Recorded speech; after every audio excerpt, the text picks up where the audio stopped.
meeting on January 27th for voting and annotations in e-scribe. Thanks.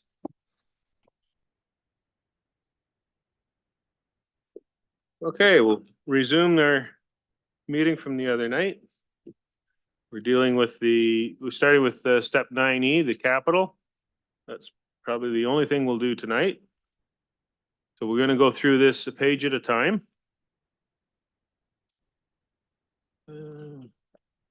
But before we do, are there any members that have any conflicts of interest on what's before us tonight?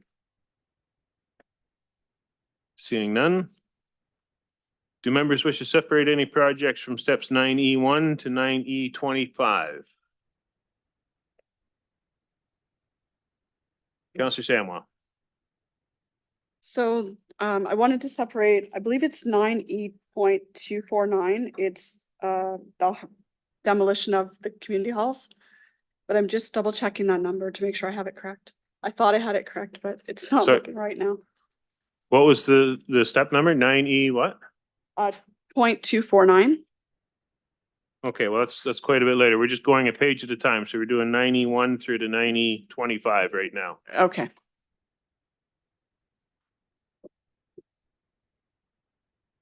Seeing none, we'll go to the second page. 9E26 through to 9E53.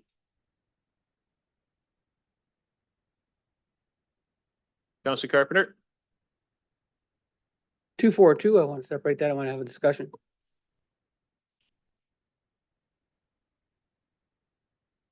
Okay.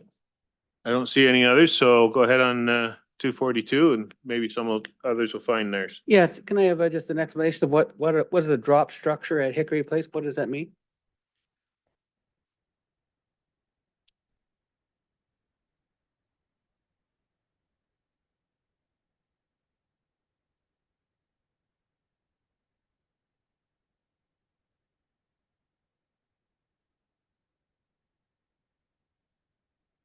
Through chair to Councillor Carpenter, Jim Young, manager, water distribution, wastewater collection. A drop structure is a pipe. So at the bottom of the sewer, it's really deep, approximately 30 feet deep. Well, on Hickory Place, the pipe is coming in at like 10 feet deep. The bottom of the manhole is 30. So we put a drop structure outside of the chamber to divert the water. So it's not coming in and splashing down and eroding the concrete in the drop structure or in the manhole.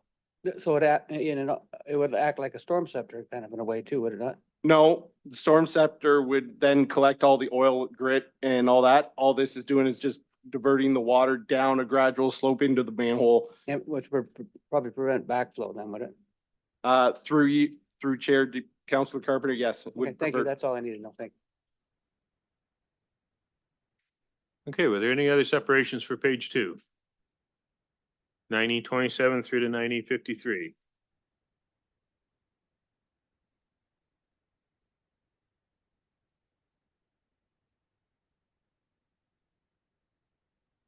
Okay, page 3, 9E54 through to 9E80.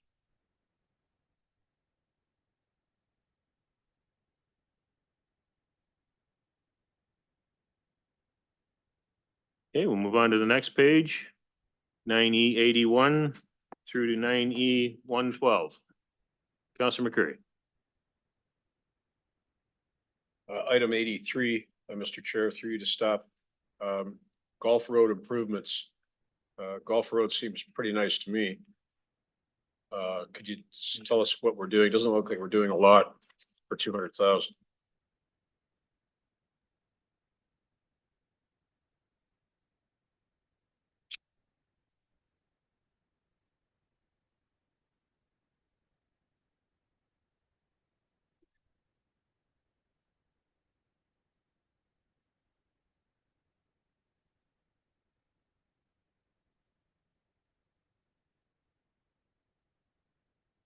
Good afternoon, Jennifer Elliott, Director of Engineering Services. Through the chair to you, Councillor McCreary. This is for upgrades to Gulf Road as per the Transportation Master Plan. So the project scope of this is to include roadway widenings, urbanizing the road, and providing consistent urban arterial road. So they're getting curbs. Correct. I'm sure they must be very excited. Thank you. You're welcome.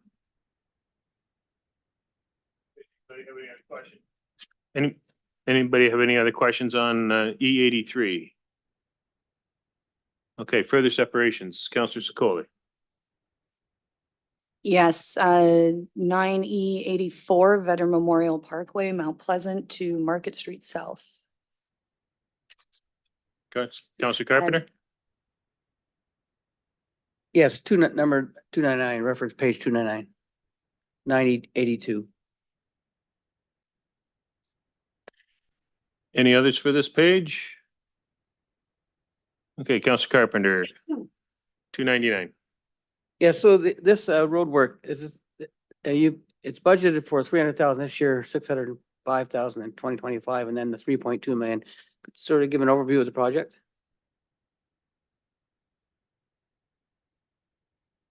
Through the chair to you, Counselor Carpenter. This is for the environmental assessment for Wayne Gretzky Parkway from Powerline Road to Park Road North. So this is for additional funds with the current EA that has started. So this will include the detailed design and 2 years in the 2027 budget. That is the ultimate construction. Okay, so this is the EA, and could I get a map of how that road's going, for what the plan is long-term, so I could share that with residents and Councilor Hunt? Yep, through the chair to you, Counselor Carpenter. So that is part of the EA process where they will define the preferred route and the preferred alternative. So there will be public meetings and everything once that is defined, and we will share that with council. Okay, thank you. You're welcome. Any other questions on E82? Seeing none, Counselor Secoli. E84? Yes, for staff. I see Veteran Memorial Parkway, Mount Pleasant to Market Street South. That's the widening Veteran Memorial and twinning that bridge. That's that project, correct? Through the chair to you, Counselor Secoli. Yes, that is for that project. Perfect. So I see 1.15 in 2025. Is that the EA? Correct. That is the funds for the environmental assessment for that widening. And then I see in 2027, another 6 million. Is that the full cost for the project, or there's more to be done in later years? I believe that is more in later years, just because of all of the costs with Twinning Bridge, if possible. So what will be happening? What will the residents of Brantford see when that 6 million is spent there? So throughout the environmental assessment, similar to the multiple ones that we're doing currently, we will review the needs and the traffic impacts. We will then go through long lists of alternatives, short list of alternatives, come up with the preferred route, the preferred structure. And then we will move into construction, and the anticipation is the widening of that road from 2-lane to 4-lane, which would include additional bridge work. So with that 1.5 in 2025, what impact will that have on traffic flow in 2025? For the 2025 work, that won't have impacts improving the traffic flow at that time, but it is studying the existing traffic flows. Okay, and when we spend that 6 million in 2027, will there be any impact to traffic flow at that point? So during construction, we would have to look at that once we have the preferred alternative and construction techniques and what is required. There would be some traffic impacts probably as we are constructing and widening the road, but ultimately it will gain the residents of West Brant much more efficient modes through and across the river. I think if one thing is certain, it's the residents of Ward 1 in West Brant have been screaming for some improved transportation routes, and I think this will have a huge impact on them. So while I do see it slated for 2025, I think we've waited long enough, and I'm hoping, Mr. Chair, that I can bring forward an amendment to move forward the EA to next year. And I see that Councillor Sullivan is seconding that. Would this be the appropriate time to do that? Yes. Okay, Yeah, go ahead. so.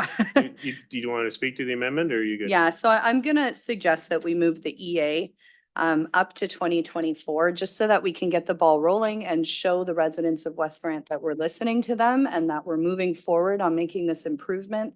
That's going to assist them with moving around town and getting out of West Branch. We did see with the flood a little while ago that when one of these bridges is shut down, it's detrimental. We're unable to move in and out. So making these improvements to the Veteran Memorial Bridge will have tremendous positive impact on the morale of West Branch residents. Thank you. Counselor Sluss.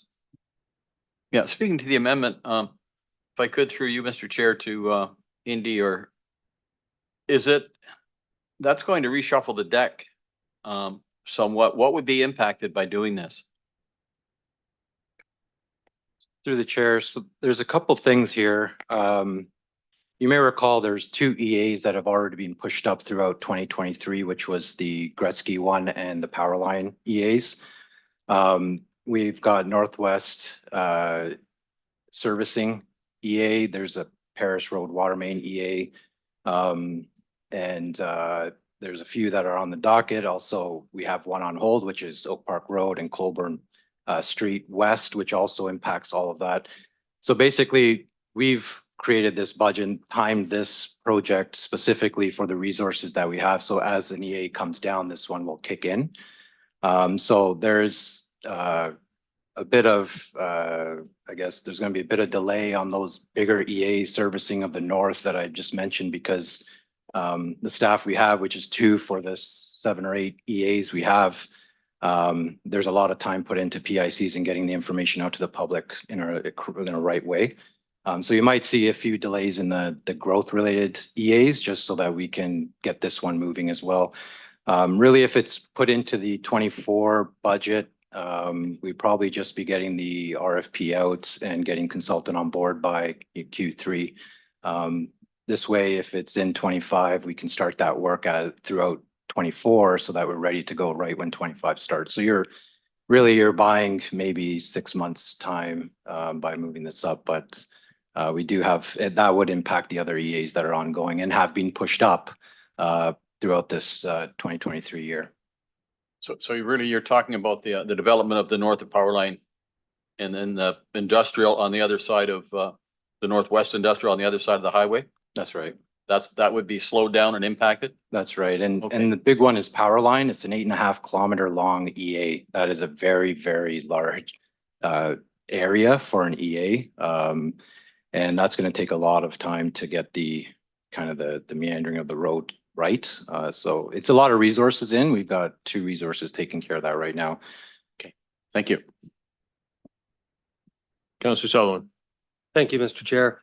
I too would like to see this done this year as opposed to putting it off. Even 6 months makes a difference. I can respect the fact that we've got the power line EA that's required, but I think it's a little more vital that we look at the people who are already living here, not the ones that are going to be living here down the road. Thank you. Counselor Carpenter. Yeah, so that will have an impact, the delay of Powerline Road EA, if this gets pushed back, 'cause something else gets pushed forward. Will that have an impact on the Catholic High School getting access to water, proper water and sewer? Through the chair, my understanding that that connection is already there. So basically what we've timed out is the growth that's happening in the north that's projected and timing our assets and infrastructure to meet that growth at that time. So the other thing is when we go to construction, say of Gretzky or the servicing or what's the other one's name?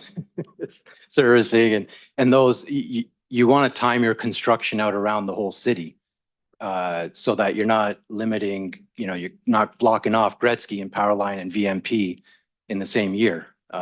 Really, we're really basing this on a timing that happens as long as we meet the needs of the growth and our TMP. That's how we're timing it.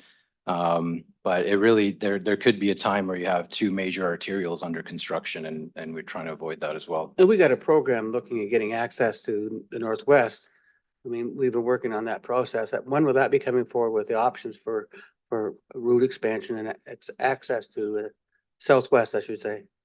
Yes, that report's scheduled for May of this coming year, or 24, sorry, I should say. Yeah. And that will get us on a track and how we're going to provide proper access. That'll be the decision in front of council in terms of how you want to move forward with the EA that was put on hold. The amendment before us, is a Mount Pleasant to Erie Ave? Is that what we're talking about here? We're talking from Mount Pleasant across VMP to Erie Ave. Yeah, okay, thank you.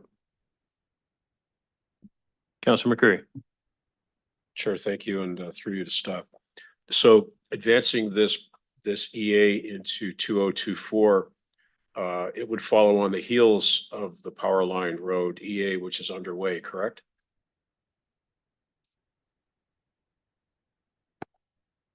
Through the chair. So we've just kicked off the power line EA. Typical EAs run around 16 to 18 months. Like I said, that EA is very large, so we're probably looking at a little bit longer period for that. But the other EAs in terms of the servicing or Paris or Gretzky, they would start tapering off when this one would start kicking off. So you wouldn't see too much of a delay on power line because it's just getting started. But you could see a delay in terms of the Northwest servicing and the other Gretzky ones. So thanks, Eddie. I remain unclear. So my question is, the Power Line Road EA is going to continue on the schedule that it was designed, right? Yes. So that'll have no impact on the Power Line EA. It depending on the resource that's assigned to this, but I don't feel that that they'll have an impact on power line. What I think it'll have an impact on are the EAs that are already moving forward with PICs and public engagement, et cetera. Because getting this one moving and getting it out into the public, that's where you have to push and pull. So let me try to refine your response a little bit. So when is the Power Line Road EA scheduled to conclude? Yeah, 18 months, I would say 18 to 24 months from now. Okay, so that completion date will remain at 18 to 24 months if this amendment is endorsed. Through the chair, my best estimate is yes, it will. But having projects pushed up, we've had, as I mentioned, we've had 2 EAs pushed up already. And I'm not sure what to predict for 24. But as of right now, I can't say that any of them will be delayed, but I'm just advising that by pushing more projects forward, something will have to give. And you originally scheduled this for 25 for that very reason? That's right. Okay, thank you. Any other first-time speakers? Seeing none, I just have one question. If the EA is pushed up, will that affect the timeline for doing the work? Through the chair, in terms of the construction, Yes. so we would, the EA would be, once we get an approval on an EA, we do have a time limit in order to get, to break ground. So there is wiggle room in terms of where to start. So you could go up until about 5 years after the EA is approved to actually get work in the ground. But typically I would say how we've planned the capital budget out, we want to get construction going right away after the EA and the design is done and we move right into construction. We didn't want to have this delay. Okay. How long do you expect this EA to take? My best estimate with a crossing would probably again be on the higher end of 18 months. That's why there's a year between the EA and the construction. That's right. Okay. Is there the financial and the manpower capacity to move the construction forward 1 year? Through the chair. Yeah. So through the chair, so we're anticipating some constraints to move construction forward. And that's, I mean, you see 6 million, but the next year over is $34 million for the entire project. So depending on the budget and what we have available and the needs, that's why we've come with the budget that actually balances right now. Yeah. Okay. So, I mean, I sympathize with the Ward 1 councillors. I can understand why they want to move this forward. But if we move the EAA forward, there's no guarantee that the construction would be able to move forward. And it also puts a constraint on other projects, so. As much as I'd like to, I won't be supporting this. Counselor Sless. Thank you, Mr. Chair. Is there the opportunity to concrete or to contract some manpower? It sounds like manpower is what's holding things up. We only have so many people to do so many things. Could there be a 1-year contract or whatever built into the budget that's here that would make that happen? Through the chairs, we'll be consulting this project out, so staff will be leading the consultant. I really try to avoid having a consultant lead a consultant. I think that's a bit of a waste of money. You could potentially bring somebody on as a contract from outside as a temporary staff member. But we're having difficulty just finding somebody for a 1-year term that will be qualified enough to lead this and deliver it and experienced enough to do that. Okay, thanks, Indy. Counselor McCurry. Chair, thank you. Indy, if we advance the EA by a year tonight, should we not also advance the construction by a year? Otherwise, it's a moot point, is it not? Through the chair, we've timed the construction out in terms of the development that we see coming in, not only just in Southwest, but we're expecting a lot of development in the Lower Bowls downtown area, which would be utilizing this link. So constructing earlier, you're gonna, basically we're timing it so you'll actually see capacity being used. So if you wanted to build a road bit wider before the capacity is there, I don't see the need for it professionally. But again, if we have that 5-year window after an EA is completed, you can either bring it forward or you can push it back as well. So if the construction remains, if that budget does not get advanced tonight, then there's no point really in doing the EA earlier. Through the chair, I don't see the need to do that. Yeah. Thank you. Counselor Secoli. I would like to amend my amendment to move every part of this up by 1 year. So the 6 million will go up to 2026. And then the big bill will come up 1 year. I am troubled to hear that we don't think that there's capacity for this road. I have the fastest growing neighborhood in Brantford. Every time we're at planning meeting, we're approving 2,000 houses here, hundreds of houses here and there. I don't understand why we're forgetting about the residents of West Brant. They need to be able to leave the neighborhood. I don't know why this was planned or scheduled to be constructed so far out into the future.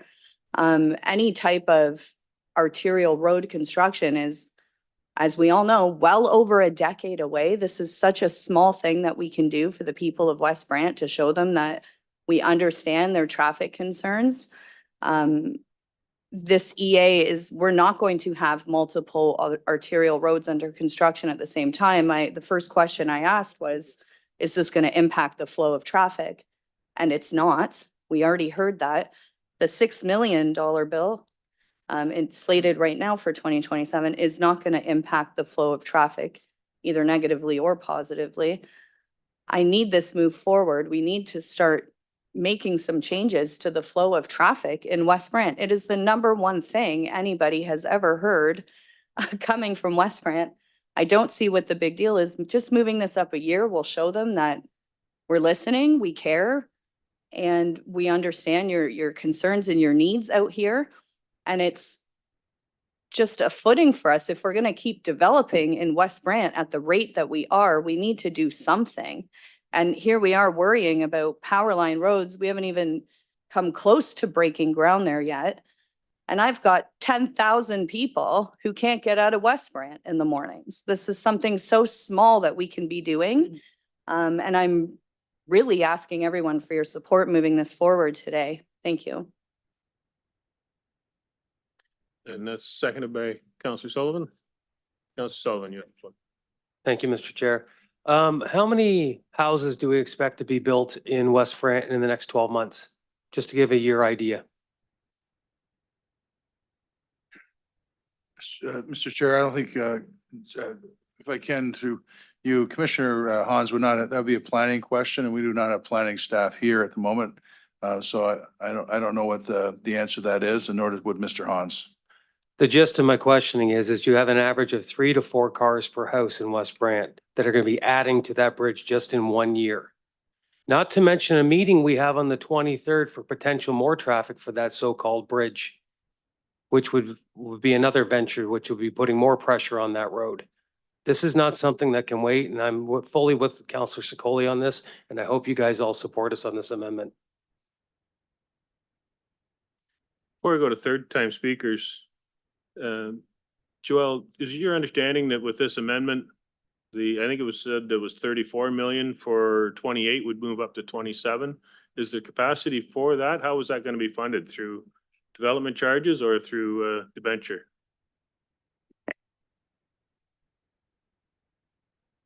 It's really difficult to kind of do that on the fly. We do know that the bulk of this project is development charge funded, but to fund the rest of the program that we have planned currently from 2024 to 2027, we are using a lot of DCs and we're maximizing a lot of our growth related debt capacity that keeps us within council's approved 10% debt limit. So I strongly suspect that trying to advance another $34 million into this 4-year plan is going to we're either not going to have enough DCs cash, or we're going to have to add to the debt limit, which may put us over council approved limits. So then we would need authority to do that. And then there's the whole issue about capacity and whether there's capacity to even do that construction. Perhaps if we bring something forward, something else can get pushed out that would open up that capacity. But that's something we would have to take back and discuss. Okay, thank you. Councillor Sluss. Thank you, Mr. Chair. Through you again to Indy. Indy, did I hear correctly a little earlier? You said doing all of these things that are proposed in these amendments would move the project by 6 months. Is that still hold true with now what the second amendment? Through the chair, so basically you'd be gaining 6 months with the EA process is what would happen. We'd still have to write our terms, which we weren't ready to write these terms. And then get it out to tender, get somebody on contract, et cetera, and get them in doing some preliminary work. So we're in the winter right now. They're not going to do field investigations until the thaw. So I think you would gain probably the 6 month, the back half of this year as a benefit to the EA. But again, once the EA is complete, you could potentially still build in the year that it's set. We have 5 years until the EA is completed to build, but the 6 month benefit, we could utilize the back end just to write the RFP. So we're out to the street at start of 25 and we're able to not delay any of our projects we have ongoing right now. 6 months. Okay, thank you. Rambled. Councillor Secoli. Something that came up at a recent neighborhood meeting as we were approving another 2,000 houses on Mount Pleasant was the development charges. And you're going to be hard pressed to convince me otherwise, but I do feel like most of our development charges coming into our accounts are from West Branch and from all of the houses that are being built out there. And it's time, I am of the opinion that it's time that we start putting some of that back into the neighborhood and into West Branch and show them that we're going to support them with the transportation. So everything that's laid out here from now to 2027 is basically fully funded from DCs, which came back, which we earned from building in West Branch, and it's time to pour this back in. We may be moving this along maybe by only 6 months as far as the EA is concerned, but when the residents of West Branch are seeing the work starting a year earlier, and a year earlier, and a year earlier, they're going to feel heard and they're going to see a forward momentum and they're going to know that we're listening to them. So are you telling me, Indy, that by moving the EA up 1 year that the $6 million, like the 2027 project is only going to be moved up by 6 months? even if you know about it 2 years in advance? Through the chair, so the 6 million is designed. So right now what we're talking about is the EA being Yeah. moved up. So if the EA is moved up, we have to get approval on basically the alignment of the road. What will it look like? How far do we have to Yeah. swing, et cetera? Then we have to go into design. Design is that 6 million that you see there. So Yeah. if we were to go directly from EA to design, we would have to move that both up a year. And it's not saying that design, we know 2 years out, why don't we get it? We're right, I'm talking only about the EA portion of Okay, it. yeah, so the entire project will be moved up substantially in timeline, even if the EA doesn't outwardly observe to be that way. The entire project timeline will be moved up by 1 year, which I don't think people, I live in West Branch, anybody here who lives in West Branch understands how important that is. And Indy, I know you're unsure about moving this up, but I have full faith in you and your team and that you would be able to execute this. And the people in West Branch would thank you all this evening for supporting this amendment. Thank you. Councillor McCreary. I think we've heard from staff, this is going to create some problems, financial as well as management and design. And I can't support the amendment to the amendment or the amendment or the resolution as amended. I think we should stick with what we've got here, rely upon professional advice that I think we've received in the last little while here and leave the status quo.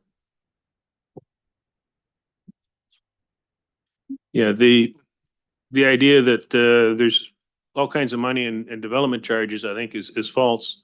There's several growth related projects in here that are being funded by debentures. We wouldn't be borrowing money if we had the money in reserves. So I think the idea of moving the 34 million forward a year is just going to play havoc with the numbers for 2027. And I really can't support doing that. The development charges coming from West Branch, when that area started being developed, our development charges were lower than what they could have been and what they should have been, which is why that area was slow to get some amenities because the development charges weren't set appropriately. It was a tough fight for me, but I was able to convince council to bring the development charges up to what they should be.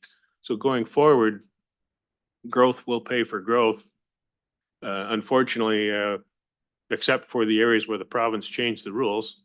But for those reasons, I can't support the amendments. Seeing nothing further, you want to clarify what we're voting on, Mr. Clerk? Sure. Through you, Mr. Chair, we're voting on the amendment to the amendment, which means that every year funding will be moved forward by 1 year. Okay, call the question.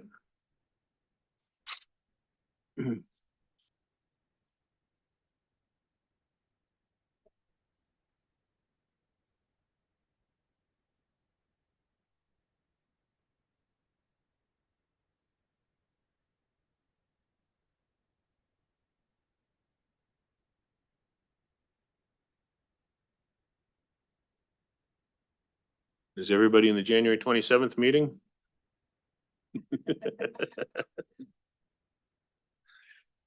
Councillor Celeste, we're waiting for your vote as well as McCreary and Councillor Hunt.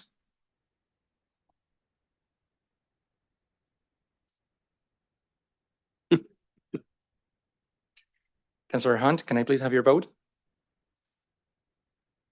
I'm a yes, and I voted twice on eScribe.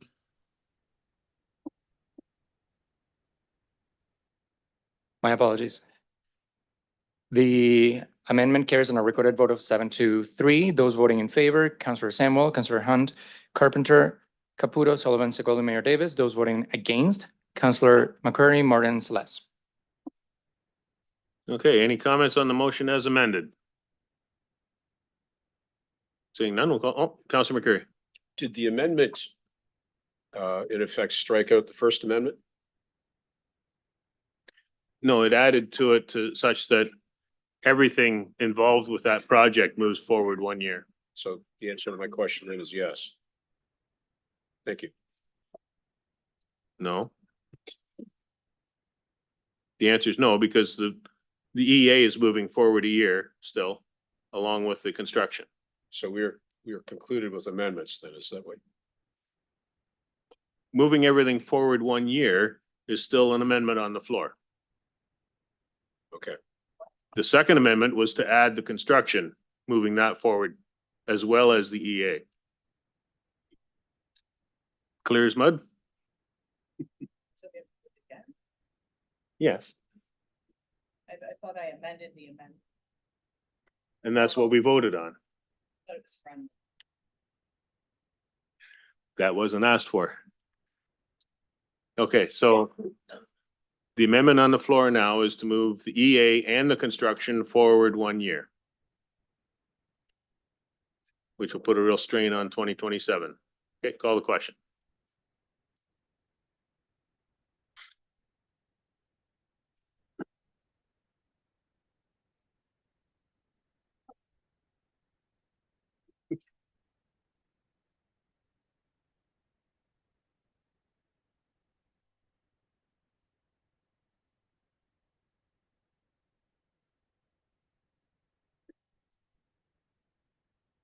The amendment has amended carries on a recorded vote of 7-3. Those voting in favor, Councillor Samuel, Hunt, Carpenter, Caputo, Sullivan, Secoli, Mayor Davis. Those voting against, Councillor McCreary, Martin, and Celeste.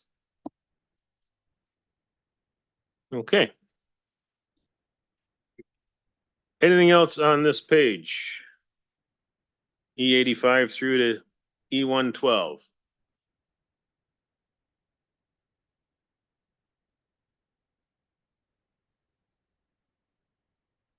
Okay, we'll move to the next page. E113 through to E138. Or reference number 332 to 357. For those who recorded their notes the other way. Councilor Carpenter. Yes, E134.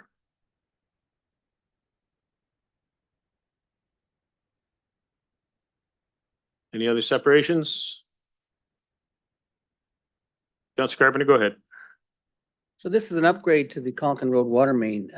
Is this for the whole of Conklin Road? It doesn't seem to me like that's a very old street in itself. It's $1.2 million. Through the chair to you, Councillor Carpenter. This is in conjunction with the Tootla Heights Water Servicing and Sanitary Servicing Project. So as per the MSP, this is for a small portion of Conklin Road from Mount Pleasant Street to Powell Road, I believe. Okay, so it's, I got you. Thank you. You're welcome. Any questions, comments on this? Any other separations for this page? Seeing none, we'll move on to the next page. E139 through to E168, or reference number 358 to 391. Councilor McCreary. oh, sorry, I'm on the wrong page. Okay, I want to separate 152 and 153. Mayor Davis, did you have? Same ones.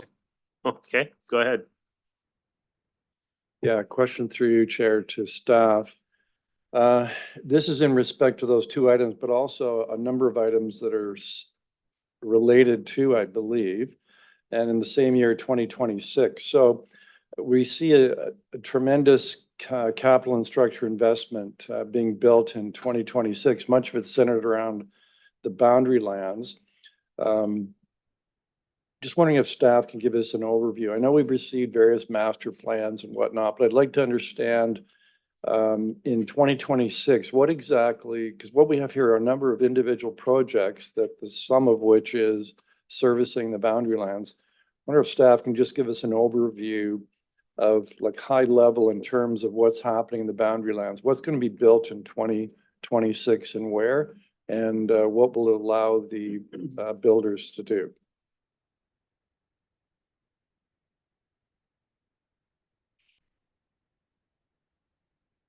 Through the chair to you, Mayor Davis. So this is in conjunction with the Northwest Servicing EA. And these are the capital projects from the master servicing plan that fed into there. So at this moment, we're working through the EA. We have PICs. It's going to continue at least for another year, year and a half, as there are constraints along Powerline Road. So we look to finish the servicing along Oak Park Road first and continue on to Powerline Road. So within 2026, you will see the servicing, like the northwest servicing that crosses the 403, getting towards those north industrial lands. And then the following years would be east-west connections. All right, and so those are the employment lands in our boundary lands. Correct? And so this is considered to be a priority, getting services into those areas, because essentially we don't have much in the way of employment lands left in the city. Correct. Okay, so the development occurs then the other side of the 403 around Oak Park Road, and then goes slightly north and then starts going east. Correct, along Okay. Powerline Road. All right, what about at the other end, the east end, where much of the residential development will be occurring? What's going to be happening? Are there projects in here for 2026 that will begin the construction of water mains, sewers, that sort of thing in the eastern end? Or So- alternatively around King George Road? Mhm. So through the chair to you, Mayor Davis, in 2026 for servicing perspective, you will see our new water tower project progressing. I would let environmental speak to that as to the construction schedule. But there will also need to be trunk water main servicing up King George Road to feed that new water tower so that we have the appropriate service levels there for all of the residential development. We also have our Powerline Road EA that is kicking off now, and that we will start that for the next 18 months to 2 years, where we will identify the service needs through the Powerline Road corridor. And you will also see, which I would leave to our planning staff to discuss, but you'll also see the development applications, the block planning applications for Powerline West, Central, and East as well for residential development, which includes the east-west corridor that should have servicing in it. All right, so what we'll be seeing in the around Oak Park Road, that'll be sewer, and will also be the water being brought under the 403? Correct. Okay, and so then we're gonna see water coming up the King George Road to the elevated tower, Correct. and that'll service for water needs, all of the land, both east of the water tower and west to the extent that it's not covered off through water coming up through the 403 at Oak Park Road. Essentially, yes, Okay. yes. And then what about sewers in the east? So sewers in the east, through the block planning process, there are wastewater pump stations, things along those lines that are identified in the north expansion lands. And coming down into our, what we coin as our Colbeck trunk sewer, which crosses under the 403 in the eastern part of the city. Right, and so Mayor, we'll your look. time is up. I can put you back on the list. Okay. Put back. Councillor Hunt? Sorry, I had 146 and 160.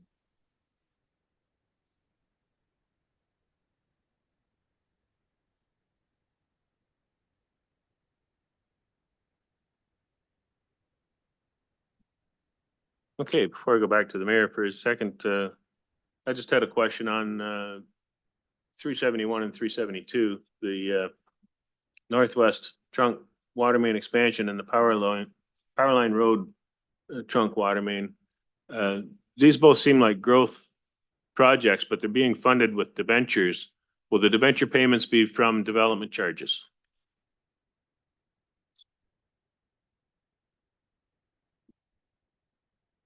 To you, Chair Martin, yes, that is the case. Okay, and that was built into the calculation for what development charges will need to be for the area? The interest? Yes, that's correct. Thank you. Mayor Davis. I thought my break could be longer. I'm chewing on something. I'll fake it. So going to the east, through you, Chair, to Jennifer. So when can we expect the construction of those sewer, the trunk sewers up into the lands to the far east of the boundary lands. Is that gonna be 2026 or do we see it here in 2027? Through the chair to you, Mayor Davis. So through our master servicing plan, the servicing is identified to travel through the block plans. So it is dependent on development through there. All right, and what about the Sabera lands, which are in the far eastern, southeast of what we would call the boundary lands? What's the plan for For that? clarification, is this the parcel that is northeast of the Garden Ave 403 interchange? Right. Correct. So then that as well is based on development applications through there. All right, and there any projects in this list that relate to that? Servicing those lands, which would probably be the first of the residential lands and the boundary lands to be serviced. I do not believe so. We would have to, I'll have to look into that and get back to you. Okay, thank you. You're welcome. Councillor Sluss. Thank you, Mr. Mayor. Just wanted clarity on what the mayor was talking when we go under the 403 at Oak Park. When will we be able to have construction in that industrial area? When will that, what year would that be? Through the chair to you, Councillor Celeste, that would be approximately 1 to 2 years following the preferred solution of the EA. Can you put a date on that? Like, is that in 27, 28? Depending on when we can come up with our preferred solution through our PICs and all of our meetings, we should hopefully have that by the end of this year. And then within 1 to 2 years, we should see the construction. We need to work cohesively with the MTO and work with their contractors and for all of the design to get under the 403. Is there any alteration to the exit and on ramps?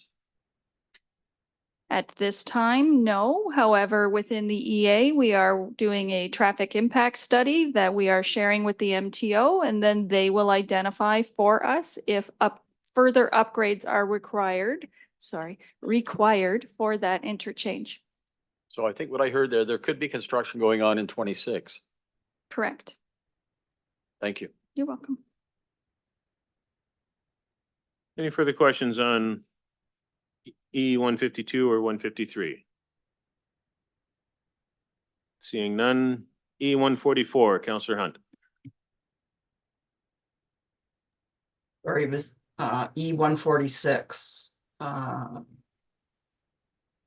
Brentwood Park Road trunk water main in 2026. It's only 650,000, and I'm wondering if I could get through you to staff just an idea of the section of Brentwood Park Road. I'm assuming that's not the whole thing.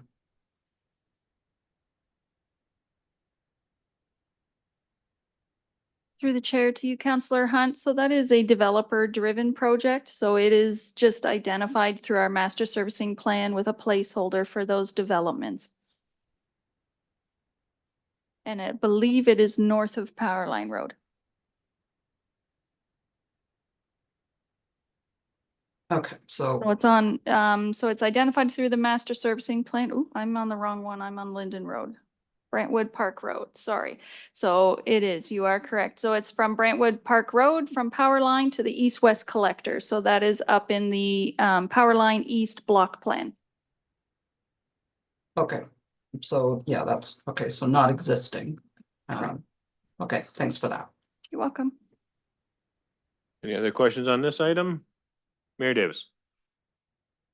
I have some others on this page. Okay, we'll come back to that. Councillor Hunt, you had E 160, I believe. Yeah, just a clarification through you to Indy. So we have $1 million this year for the accommodation strategy for Earl Ave, and then $40 million next year. Is that's the full rebuild of the facility, and then we're complete? To the chair, so the $1 million is to add to the design that we, the pre-approved budget. And that's to carry on the design. The 40 million is a phase one of the project. there are subsequent phases outside of 2030, 2031, where you may need to accommodate for future growth for the yard.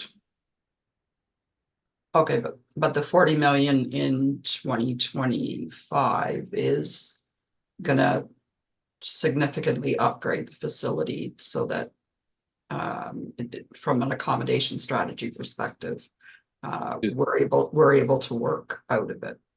To the chair, that's correct. That includes a new administration building, storage, traffic, storage, as well as mechanics and et cetera. And then in the front, obviously staff, new Bryan area.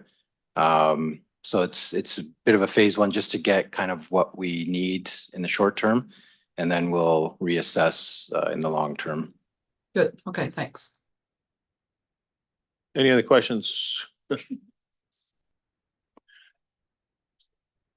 Councillor Sluss on this one, go ahead. Yeah, yes, actually it is on Earl Ave. Is that property large enough that we can be building and operating at the same time? To the chair, yes, Councillor Sess, that's what we want to do. We want to avoid having to lease any other property. So the positioning of the building and the constraints given to the consultant will be that we want to keep the original building functioning as much as possible, including the traffic and the storage building, and then build somewhere around there. We have our salt domes, they're good, and our snow dump needs to be available as well. So we're working around those constraints. Okay, how large is the property in acreage? My best estimate would be 20 acres, 27 acres, I believe. Okay. 27 acres, yeah. Okay. And we are looking if we can bring it, the gates are right at the end of the court. So we're seeing if we can utilize more of the property that's outside of the gate. So bringing kind of that gate closer to Henry, not right up there, but just closer down the street if we need that space. Okay, thank you. Councillor Carpenter on this item? Yes, thank you. Thank you, Mr. Chair. So Indy, being that it's 27 acres, once this is complete, is the intent then is to move Parks and Rec up there? And if so, are we going to build the administration offices big enough to deal with that administration as well? Through the chair, so I'll be bringing a report to council as an update to the accommodation strategy. We did look at actually moving transit into this site and then moving parks from Sherwood into the transit area because that's right by Waterworks Park, right? And the trails are right in the backyard. It makes sense to have the parks right there. And it makes sense to move transit out of that neighborhood where we have a lot of residential, it's a residential area, and move it into kind of an industrial area. And if we did that, then we would be able to eliminate the administration office at Sherwood Drive and increase parking, shortage of parking that's already there now. So through the chair, that's the plan I'm want to bring to council so you can see what the benefits are. We're also looking at the downtown terminal to see what we want to do there. So there is a kind of a part two to this plan that we're doing, and plan to bring that to council. I appreciate you already have my support. I know where we're going there. Thank you. Councillor McCreary. Chair, thank you. Do we gain $40 million worth of efficiencies and tangible value from this investment? Through the chair, it's difficult to say if we will, but for a growing community, and I think we mentioned it during operations, we really haven't grown since we had half the amount of road kilometers. We're just getting to a point where we have portables on site. So we don't even have room to grow for staff yet. We need to grow to maintain the roads that are coming for the growth period that we're going to see. So I would assume no, that we don't, but it's a need for us as a municipality. Do you recollect the total cost of this building to the municipality? I believe over the phases, I would estimate anywhere between $100 and $130 million for this building. Thank you. Any other questions on this item? Okay, seeing none, further separations. Mayor Davis, I think you had some. Yeah, 378 Lauren Bridge and 381 Animal Control Building. So I'll do Animal Control Building first. It's $1 million this year. Does that will that have the animal control building being constructed and completed? Through the chair to you, Mayor Davis. Yes, this is for construction of the animal control building. And is that sufficient? The funds that we've requested to be included in the 2024 budget is based on our Class D estimate that we've received during the detailed design. And then those are all the questions I have about that item. If I can, through you, just to add to Director Elliott's response, this is in addition to a previously approved capital budget. It's not the full capital budget. There was previous capital budget approved. That's what I thought. Any other comments on this item? Seeing none, before you go on, Mayor, there was other separations. Councillor Sullivan? E162. And if I may, through you to staff, Before you do, I'd like to get the rest of the Oh, okay. separations. There were Yep. some others. Councillor McCurry? Thank you, Mr. Chair. Number 374 and number 377. Councillor Slass? 384. Any others for this page? Okay, we'll go through them in order. The first one will be 155 or 374. Councillor McCurry?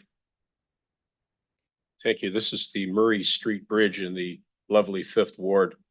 When we're undertaking the repairs, could we please look after the issue that I had a discussion with Mr. Jacqueline about in terms of the electrical and stop sign relocation?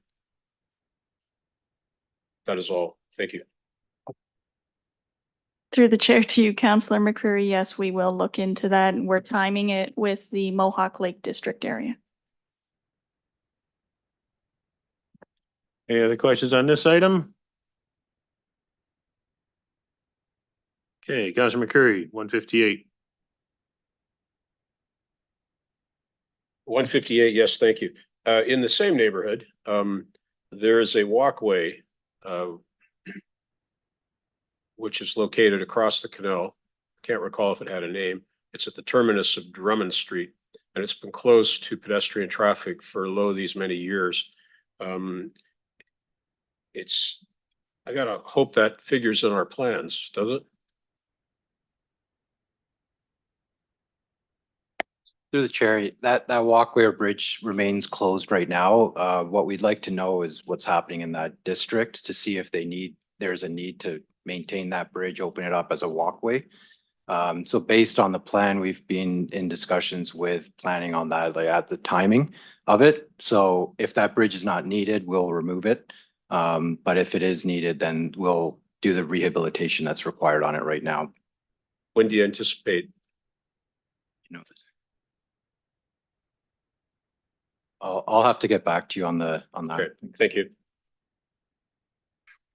Anything else? Councillor Samuel? Through you to staff, I just wanted to acknowledge that that bridge that you're referencing was being used even without the Mohawk Lake District, so it would be helpful to have it open again.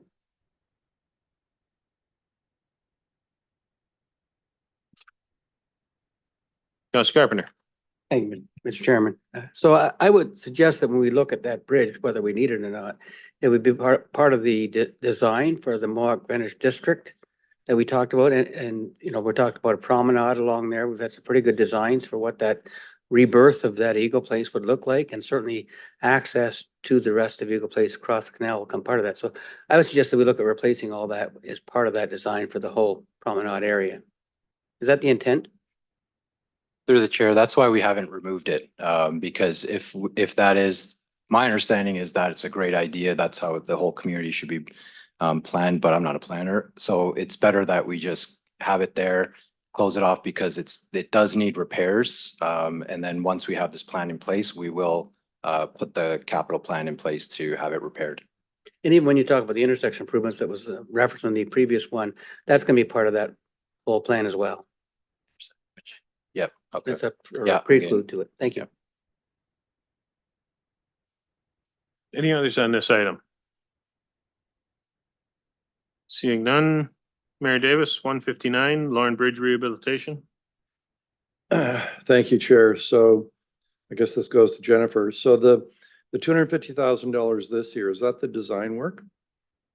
Through the chair to you, Mayor Davis. Yes, that is for the design. We are currently doing load testing and investigations on the bridge to determine exactly what needs to be designed and constructed. And then the work being done in 2025, can you describe what's actually going to be done that are from the perspective of, say, a resident? I don't need the engineering explanation, but the simple explanation of what we're doing to the bridge.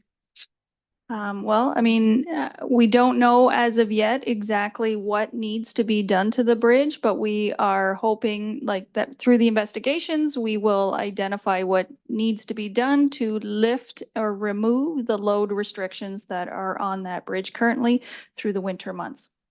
So in essence, this is the reinforcing of the bridge, It could be, yes. but it's not a widening of the bridge. You are correct. It is not widening of the Lorne Bridge. All right. But it's to make sure that it, to extend its lifespan and to make sure that it can handle the traffic that crosses it. Correct. Any other questions on the, Councillor Slosson? Has there been any thought given to the Lorne Bridge as far as it's the signature crossing in the city? It's a very mundane bridge. Is there any thought been given to how that, without going into millions and millions of dollars, to cosmetically make that something of a focal point when you're crossing the river here? To the chair, so when the EA was presented, actually, we're doing exactly that on the Brant Crossing, because the Brant Crossing Bridge will be removed, lifted by a meter, and new lookouts. We're looking at lighting. We're looking at making that the bridge where, for tourism and people visiting, et cetera, they can be on that bridge. The Lorne Bridge is a vehicle bridge. There's possibly some lighting that we can do, et cetera, around it if we really wanted to. But what we're looking at through this project is the deck replacing, waterproofing, concrete fixes, et cetera. And we're actually focusing as part of our EA that we had presented, that Brant's Crossing is really your bridge that you'll see tourists on and those viewpoints out into the river and whatnot. Actually looking at Lorne Bridge as well. Gotcha. Okay. Thanks, Indy. Councillor Carpenter. So this EA is on all three, right? To the chair, so the EA is already completed and it did formulate a plan for all three bridges. And Yeah, now what- we're putting it to design, sir. Thank you. Yeah, and now you're putting it to design. So that's why I wanted, so when you look at the whole bridge and the traffic entering the bridge and exiting the bridge, are you also looking at, possible using the large opening that could be there on the north side of the bridge where we could put a traffic circle and eliminate a lot of traffic lights and move traffic continuously in that area? Because that's one of the big blockages is 3 traffic lights in that location and 6 or 8, 10 lanes of traffic coming in one location. Are we looking at that at all? Through the chair, so you're going to receive a report in March to improve the intersection of Brant, ICOM, Colborne. And we're planning that to be a very big change to what you see today, not a roundabout, but traffic changes in terms of dual lefts, dual rights over the bridge, just to move the traffic out of the downtown. So you'll see all that in March. I don't have a problem with Prominence Point going in some place where it could actually be prominent and where it's not interfering with possible traffic flow in the future. So hopefully when you come back, we look at the whole intersection and all options. Thank you. Any others on this item? Seeing none. Councillor Sullivan, 162. Thank you, Chair. Through to staff, I was just wondering, can you give me a detail on what exactly is planned for Mount Pleasant Road between Tootla Heights and Clench? Through the chair to you, Councillor Sullivan. So this is part of the Tootla Heights water servicing requirement. So this project is involved in the first phase of construction. It is currently in design right now. And then we're moving into a phased construction. First phase would be Beckett Drive, all the way up to Tootla Heights Road. Second phase from Tootla Heights Road up to Conklin and hang a right, for lack of a better term, onto Conklin Road. So these projects involve upgraded water servicing as well as sanitary servicing to service the Tootla Heights expansion area. So we'll be putting water main up the road as well as sanitary sewers. When we're doing this, we'll be doing this in a way where we could potentially increase or widen the road, that we're not going to have to undo what we've done in order to accommodate it. So in order to widen the road, you need to complete an EA, which would take approximately 2 years to complete. So because of the constraints of time and required to be off the Tootla Heights water servicing from at a certain standpoint, we are moving forward with servicing, but we are designing it in such a way that we are figuring what is the ultimate road elevation so that we do not have to go back in and lower those services that we've already installed. So short answer, no, we're not widening the road, but long answer, we are anticipating that to put the services at the depth that they're required. Perfect. Thank you. You're welcome. Any other questions on this item? Seeing none. 164, Counselor Sluss. Thank you, Mr. Chair. Through you to Indy. Indy, does this project deal with the drainage issues on the Weinarden property? Through the chair, so this project does include the Winarden Streets urbanization. Okay, so that will be happening this year then? Design is underway. I think construction is in 25. Okay, design this year, construction Yes, next? that's right. Thank you. Any other questions this item? Okay, seeing none, we'll go to the next page. E 169 through to 196, or reference number 392 to 421. Separations, Counselor Sullivan. E 177. Mayor Davis. 172 and 176. Any others? Okay, Mayor Davis, you have the first one, 172 Locks Road.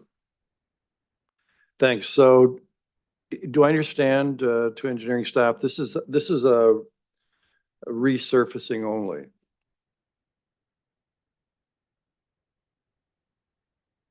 Through the chair to you, Mayor Davis, it is actually a full reconstruction project. Okay. So that leads to my real question, which is, I couldn't find it elsewhere. The oil and grit separators for the stormwater flowing into Mohawk Lake, will it include an oil and grit separator system? So through the chair to you, Mayor Davis. So the 3 additional oil and grit separators that will be constructed this year for the Mohawk Lake revitalization project, that was previously approved funding. So, but yes, we are installing 3 new OGSs this year. All right, and Not on Locks Road, though. I apologize for cutting you off. fair enough, you're putting them where it makes the most sense from an engineering perspective. Correct. Correct. So are there other oil and grit separators in this capital budget? I couldn't find them. I believe there are additional, like we have identified additional upgrades for the Mohawk Lake revitalization area, which does include the whole plan, and that EA did include additional oil and grit separators within the catchment area. Okay, well, I can ask you about that separately, but thanks for that. You're welcome. Mayor Davis, so it's under a Mohawk Lake OGS program. Thank That's you. the header, so it will OGS for all grid separator. So it's in there. Thank you.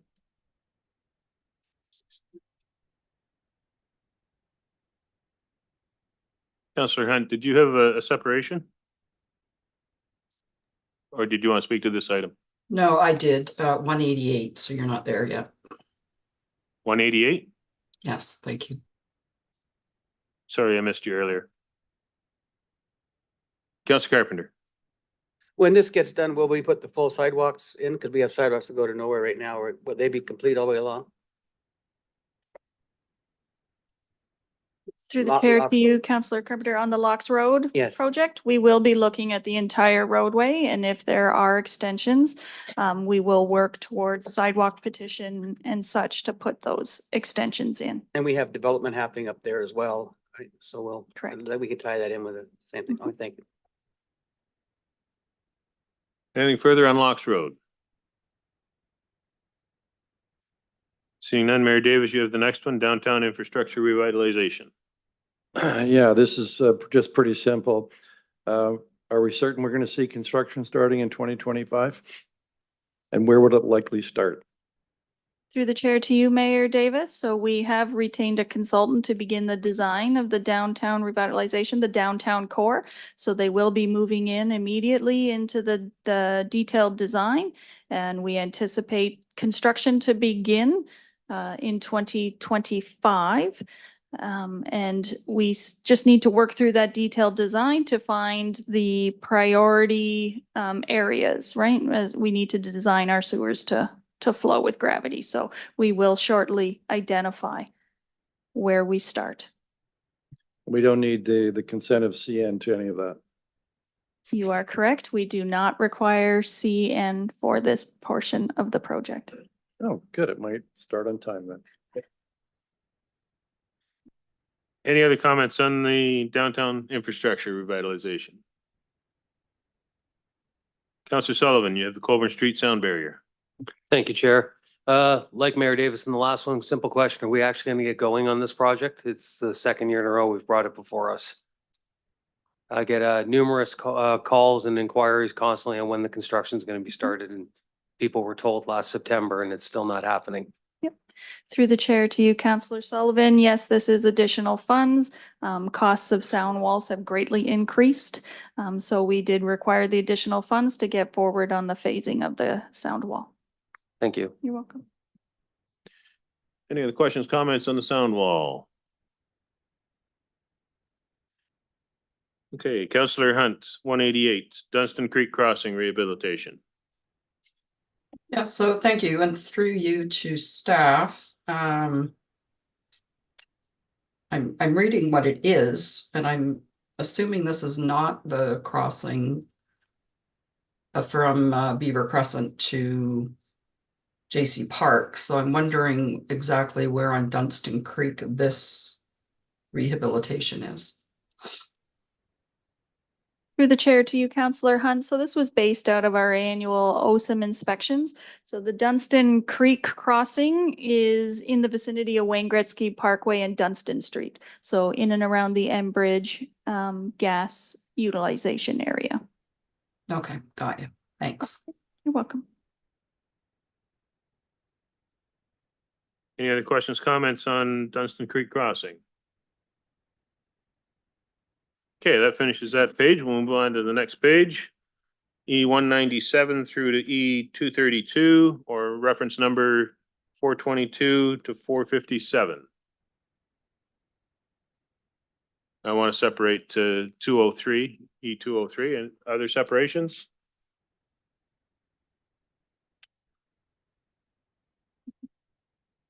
Mayor Davis. 219.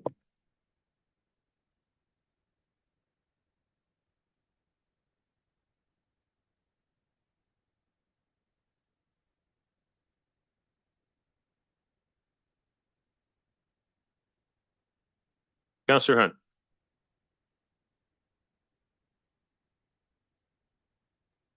E210.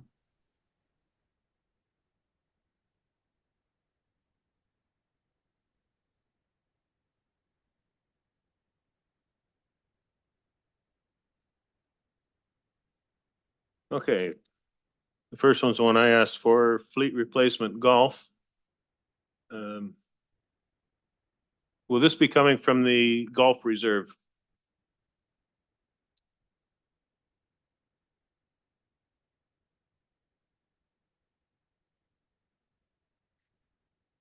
To you, Councillor Martin, it's not the Golf Operations Reserve. It is a separate reserve. It's the Golf Fleet Reserve, but the golf operating budget solely contributes to that reserve.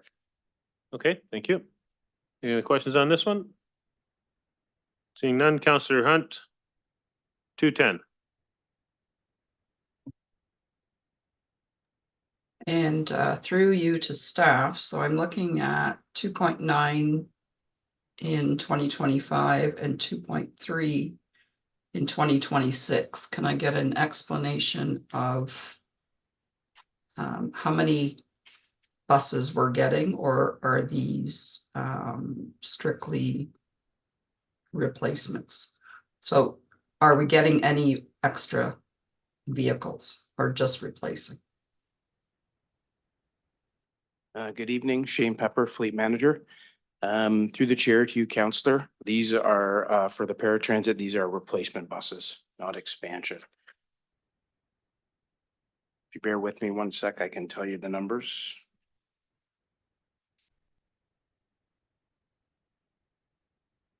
So for 2025, it's a total of 5 replacement buses. And for 2026, it's 4. Okay, so follow-up question, my memory serves from last year that there was a discussion that we would have expansion of Brantford Lift. And so maybe I missed it in the list, but can you tell me if that is in the next 4 years? Through the chair to you, Councillor Hunt, there's no expansion to my knowledge in the next 4 years. I believe there is expansion in the 10-year forecast, but not in the next 4 years. Okay, thank you.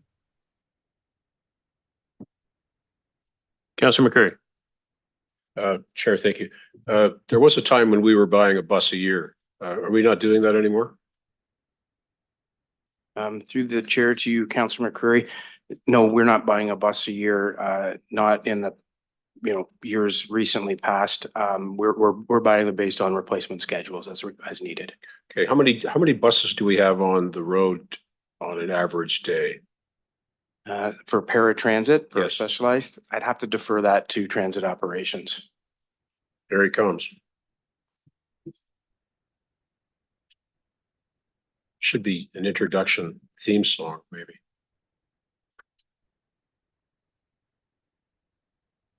I see Mr. Cox is humming the theme song. Mr. Mike Spicer, Director of Fleet and Transit. We operate 7 to 9 paratransit vehicles a day. How many buses in the fleet? Through the chair to you, Councillor, there are a total of 17 paratransit buses in the fleet. Thank you. Any other questions on this item? I just have one. If we're running 7 to 9 buses, why do we have 17 of them? Through you, Mr. Chair, part of the reason is that we've actually optimized our operation and we've reduced the number of buses in a day to help increase our boardings per hour. And our ridership hasn't rebounded as well as our conventional in our specialized. So we do have some buses that rotate through, again, keeping the kilometers down on some vehicles and ensuring that we are, well, part of the reason why we don't have any expansion in the next 4 years is because we have a significant amount of buses available to us. Okay, so if you've got that many buses not being utilized, why are these being replaced now? Why not just retire some buses and reduce the complement? I can let Shane speak to that. Through the chair to you, Chair. That's something certainly we can look at. One of the challenges we've come across recently is the lead times for paratransit buses. So just to give you an example, we have 4 buses replacement on order that were ordered over 2 years ago, and we still have not taken delivery on them. So it's putting pressures on the age of the fleet, keeping the fleet going and having to support the spare ratio. Okay. And if I may, Mr. Chair, just add to that, part of our optimization study is looking at different size of vehicles. And so we are looking at that as well as to taking some of these vehicles and using them on the conventional side where applicable or where is needed for an on-demand type service or a mobile service. Okay, if you could take another look at whether these vehicles are needed, and if they could be pushed out, would save us some money in the near future. Any other questions on this item? Seeing none. Mayor Davis, traffic signalization modernization. That's 219. So a strong sense of deja vu. I think I was talking about this in 1986. So wondering, with the 450,000 per year we're doing on traffic signal modernization, what is it we're doing with the traffic signals that will modernize them? Mark Jacklin, Director of Operational Services. Through the chair to you, Mr. Mayor, this is the full rebuild of our signalized intersections. They last approximately 25 years. So we do inspect and these, and this is just the money that we need to ensure that we keep in a good state of repair. So what can we expect in terms of performance with the new modernized system being installed over the next several years? What difference will the average driver see? Through the chair, the average driver won't see much of a change. This is just the full rebuild. So we're looking at the poles, signal heads, wiring cabinets, controllers.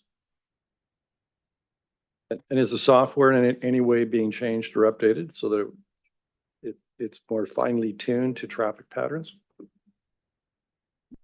Through the chair, that's completed through the operational services yard. Like that would be the yard staff that would be looking at that and studies and looking that way. My last question about that. So with the advent of AI and the impact AI is having in a number of different areas, I assume that's also happening with traffic signal modernization?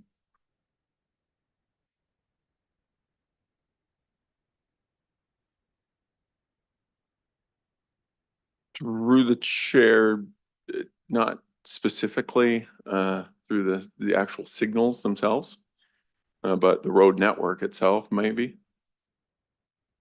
Well, I can talk to you about it later. Thanks. Any other questions, comments? Councillor Sloss. Thank you, Mr. Chair. And just a general question to fleet. All the vehicles that are being conventional vehicles, not transit vehicles, but the pickup trucks and whatnot, everything we're purchasing, is that electric?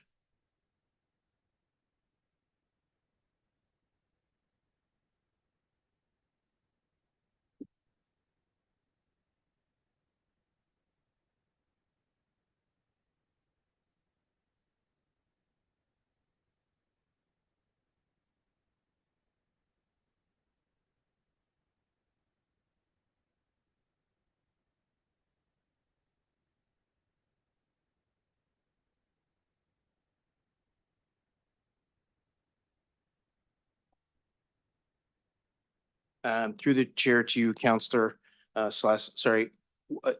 I did hear part of your question, but I don't think I heard it all. Could you repeat it, please? Just the replacement vehicles that we're purchasing, the pickup trucks and the cars, like not transit. Are they all electric that we're purchasing and replacing outdated gas ones?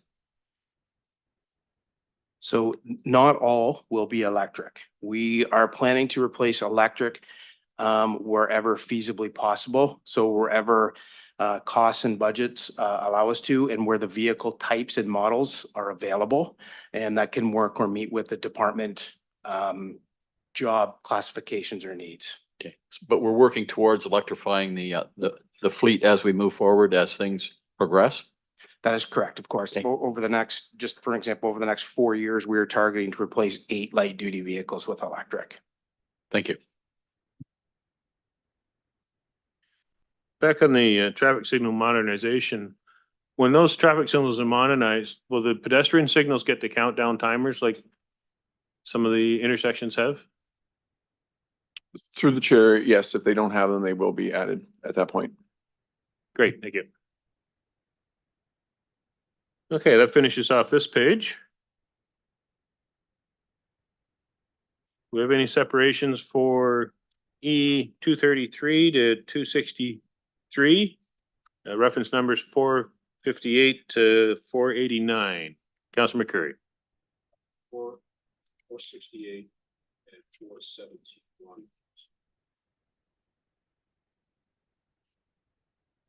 Mayor Davis. 242.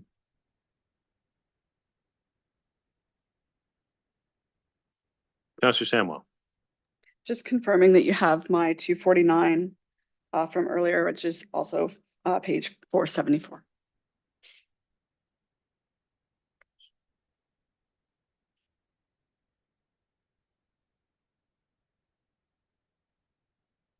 Okay, I got it now. Councilor Hunt. 248 and 250.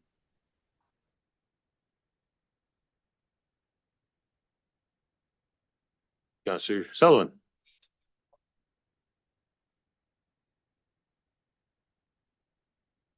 Sorry. 234. Any other separations?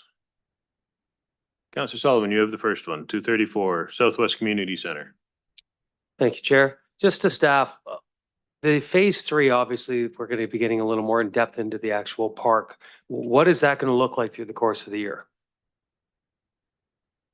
Through the chair to you, Councillor Sullivan. So the phase 3 project that we're speaking of is the joint build, which we coin, which is a tri-party venture with the Grand Erie District School Board for a new elementary school, as well as a new satellite library facility and a new rec center. So for the people viewing at home, the build is actually going to start now. So the talk is coming to an end. So the design is complete. They are ready to go to tender. The Grand Erie District School Board is working with the province currently to receive all of their final approvals, and then it's going to move into tendering. There is already pre-selected contractors for the construction. So the full design package will go to those pre-qualified contractors for bidding and have construction begin in 2024. Perfect. Thank you. Can I just, if I can, through Mr. Chair, make it clear, it's, if the council's trying to communicate, this is not a city project. I want to make it clear, it's a school board project. We've done our responsibilities in the project. It's up to the school board to take the lead on the groundbreaking and all that sort of thing. But I just want to let you know that they're the lead on this project. Others on this item? I just have one question. This one is debt financed as well. Will this be, the payments for this be from development charges? To Councillor Martin, yes, they will. Okay, so obviously there isn't enough in the development charges reserve account, which is why this is being borrowed. Yes, that's correct. Thank you.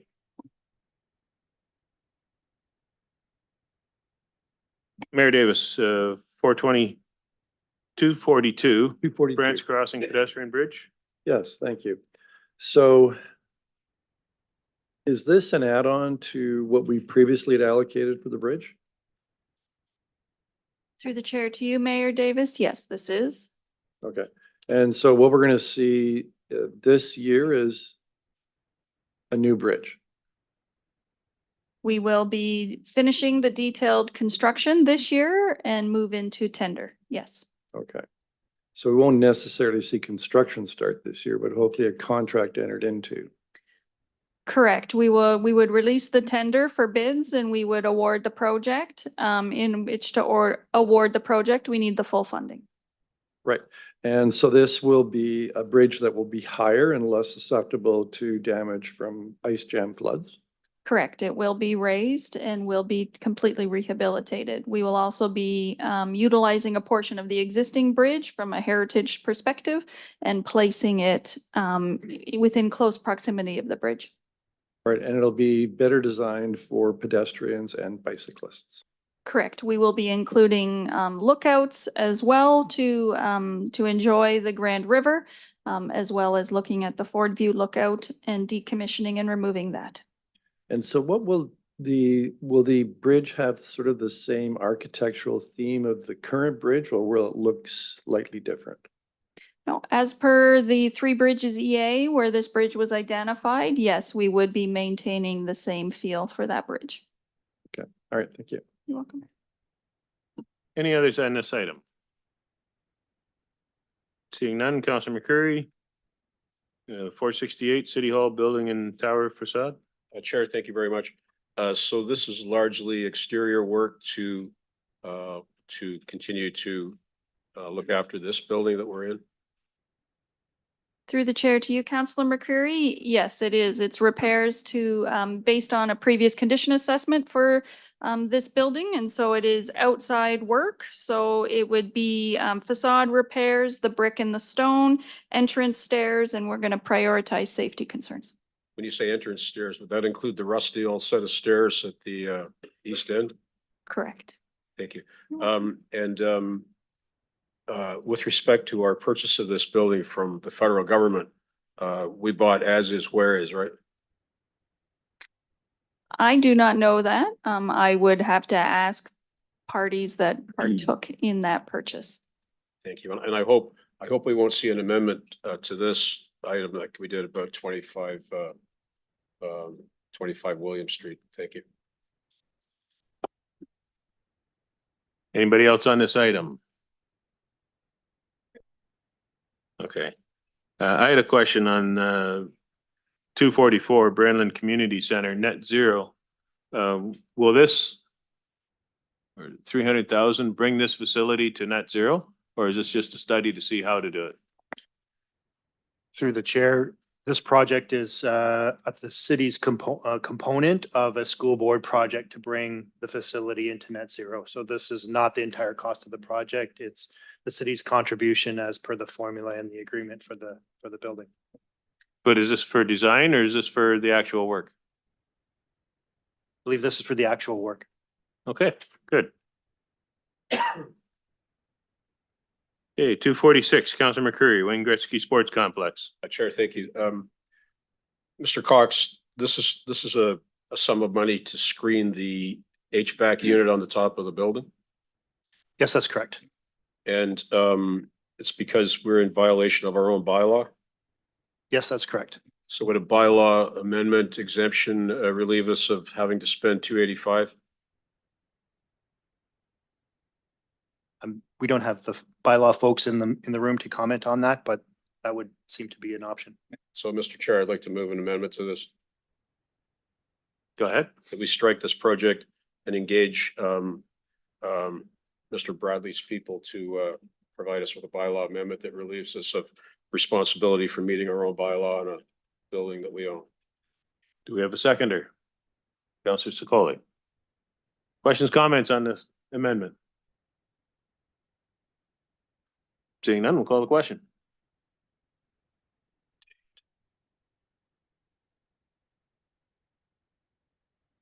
One, I'm a yes.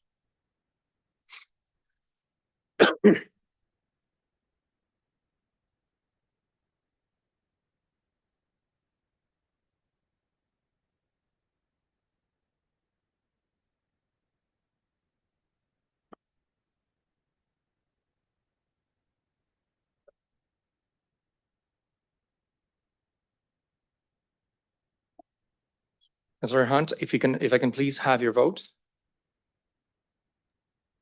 Sorry, I did vote in e-scribe, but yes, I'm a yes.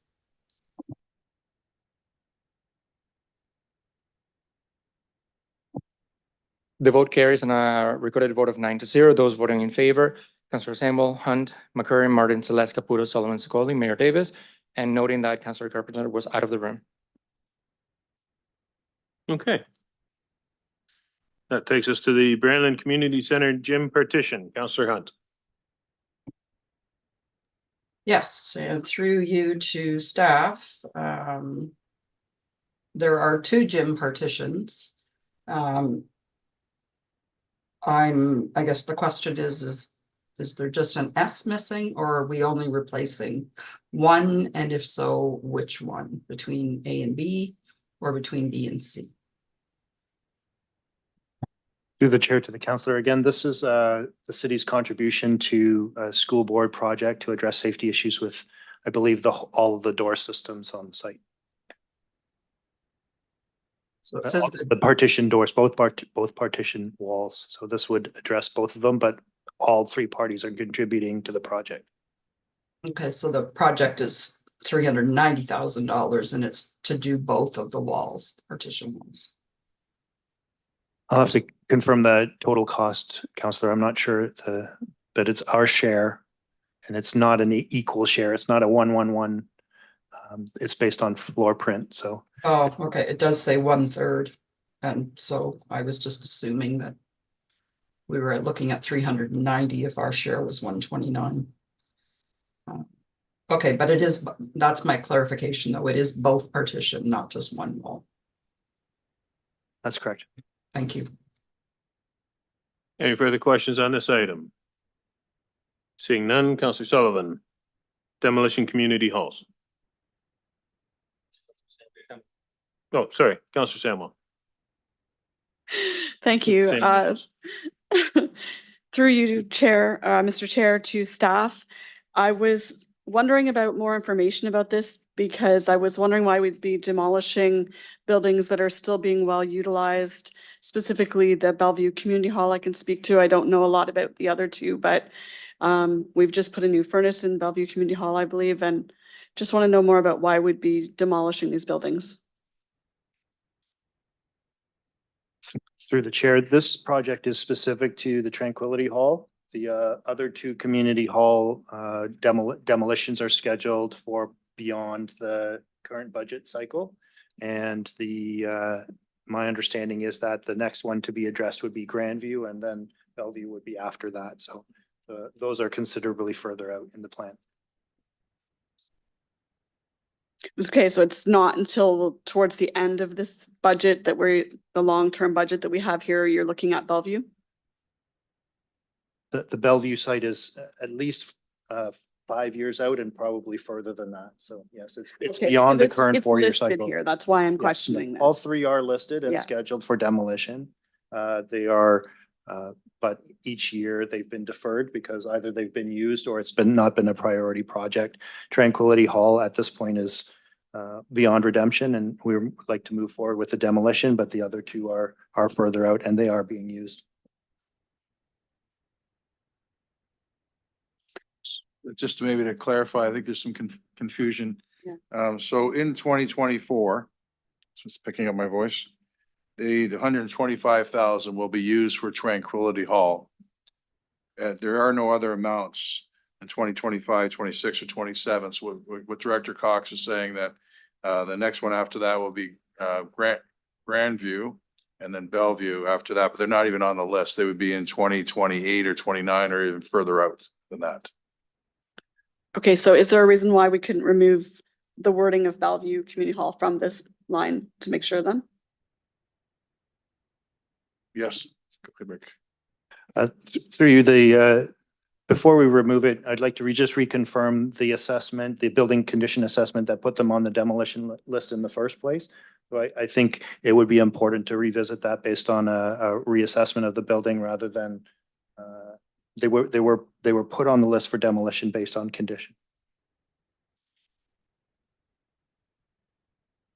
If I can, I think for budget purposes, this is the budget. This is not a building. I think we can take it off because it's not included in the 4-year budget.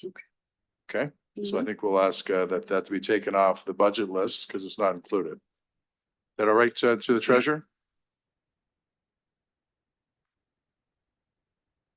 Yeah, that's fine. I just want to clarify, we're looking at the detail sheet and it's just the description of the project, which extends beyond this 4-year plan that mentions Bellevue, and that's what we're looking at removing?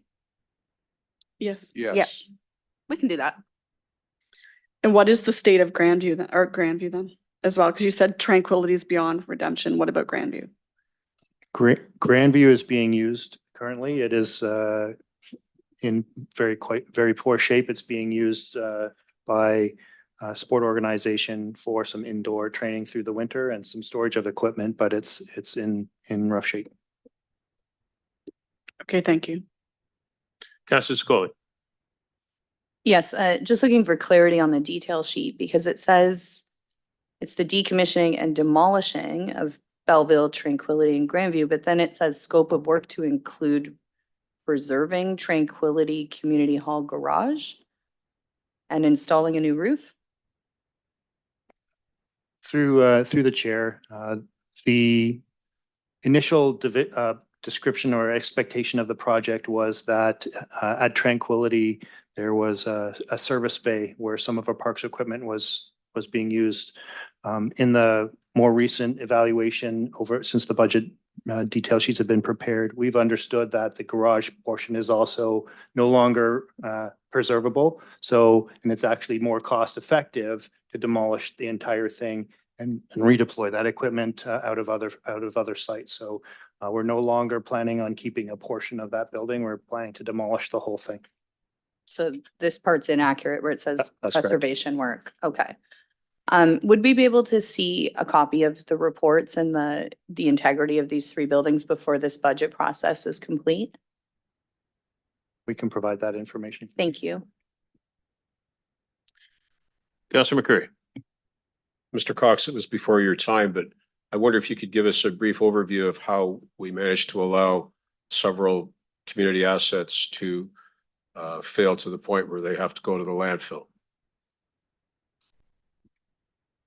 Through the chair to Councilor McCreary, as you acknowledged, this was before my time, so I don't have that information here. I would be prepared to include that as part of the information around the assessment that I've already agreed to provide. I'd be happy just for you to take a guess.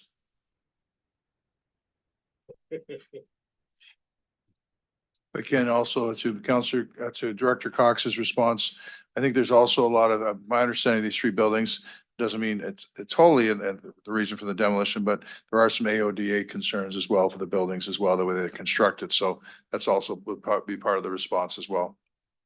Now, Tranquility Hall also features the Waterwise Garden, which becomes a bit of a white elephant with the building's demise. What's our plan for that? Through the chair to the councillor, we have already had initial contact with the Brantford Garden Club to work to relocate some of that garden to their new home at Lions Park Arena. And so we would be able to retrieve some of that. The Waterworks Garden project, such as it is no longer operational. So it's a sort of a legacy of previous work done to encourage water conservation in the city. So the program around the Waterworks Garden isn't a thing anymore, but particularly through the next year as we're potentially signing up to Communities in Bloom, it makes a good exercise to relocate that into another demonstration area where the garden club can help us take care of it. And of course, we came to realize that the most water-wise plant of all is the weed, which is abundant there. So are we going to have somebody do a design study with respect to making whole that park now that the building's going away? Through the chair, the initial demolition project would be just to restore it essentially to turf and allow the park space to be larger. And as that park comes into its redesign schedule, as you know, through the normal cycle, we would look at the whole space. That's excellent. Thank you. Anything further on this item? Seeing none, before we recess, is there any last steps of the worksheet? Are there any further questions or discussions on any of the steps found in the worksheet? Councillor Sullivan. 513 or E287. Yeah, not just the capital, but any of the previous steps. Is there anything that people want to go back to? Because if we're not, you have, how many do you have, Councillor McCurry? Quite a few. Okay. With that, we'll take a recess and we'll be back at 6:35.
we have quorum, so we'll get started. The last one on the page that we were working on was E 250. Councillor Hunt, this is one you asked for, I believe. The floor is yours. Yes, and thank you. So through you to Rick. I'm looking at, I'm not sure if it's a typo. It says 2013 to 2027 projects. So this is the Brandland Community Center again. But anyway, we've got about $116,000 being our share in 2024. And I'm wondering if you can give me an explanation as to what is being done at Brandland.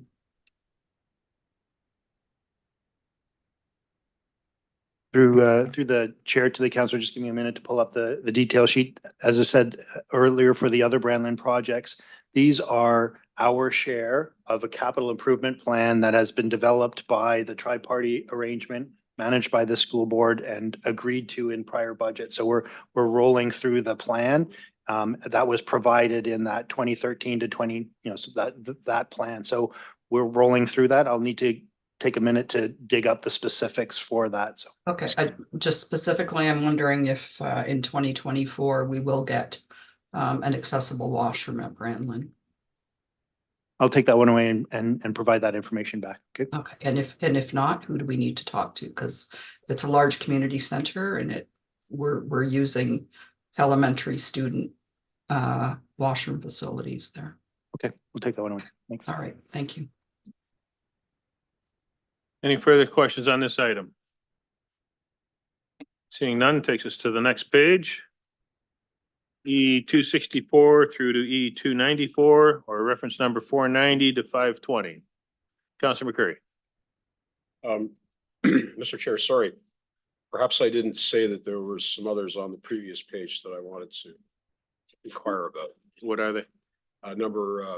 Excuse me, number 478, 487, and number 489.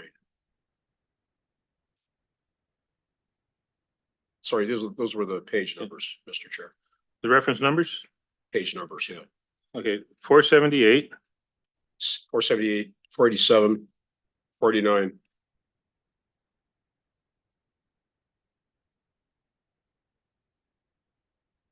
Okay, 478. Go ahead. Thank you. So this is the replacement of some doors in this building.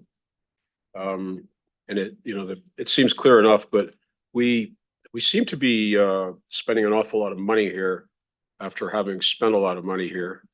And I'm wondering if there's an ongoing program that we're doing to replace some of these things in this building. The doors all seem to work okay. Through the chair, this project's related to replacing doors and windows that weren't replaced through the renovation project, were identified as being okay for that first period of time, but needed to be replaced. So this is part of exactly what you suggested, of having a program to make sure this building stays in good shape. This is to address parts that were not addressed through the renovation. And can you remind me how long we've been in this building? We moved in 2021. Thank you. Any further on this item?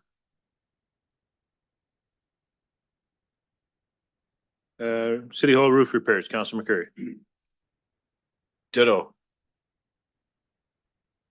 Is this to replace the entire roof?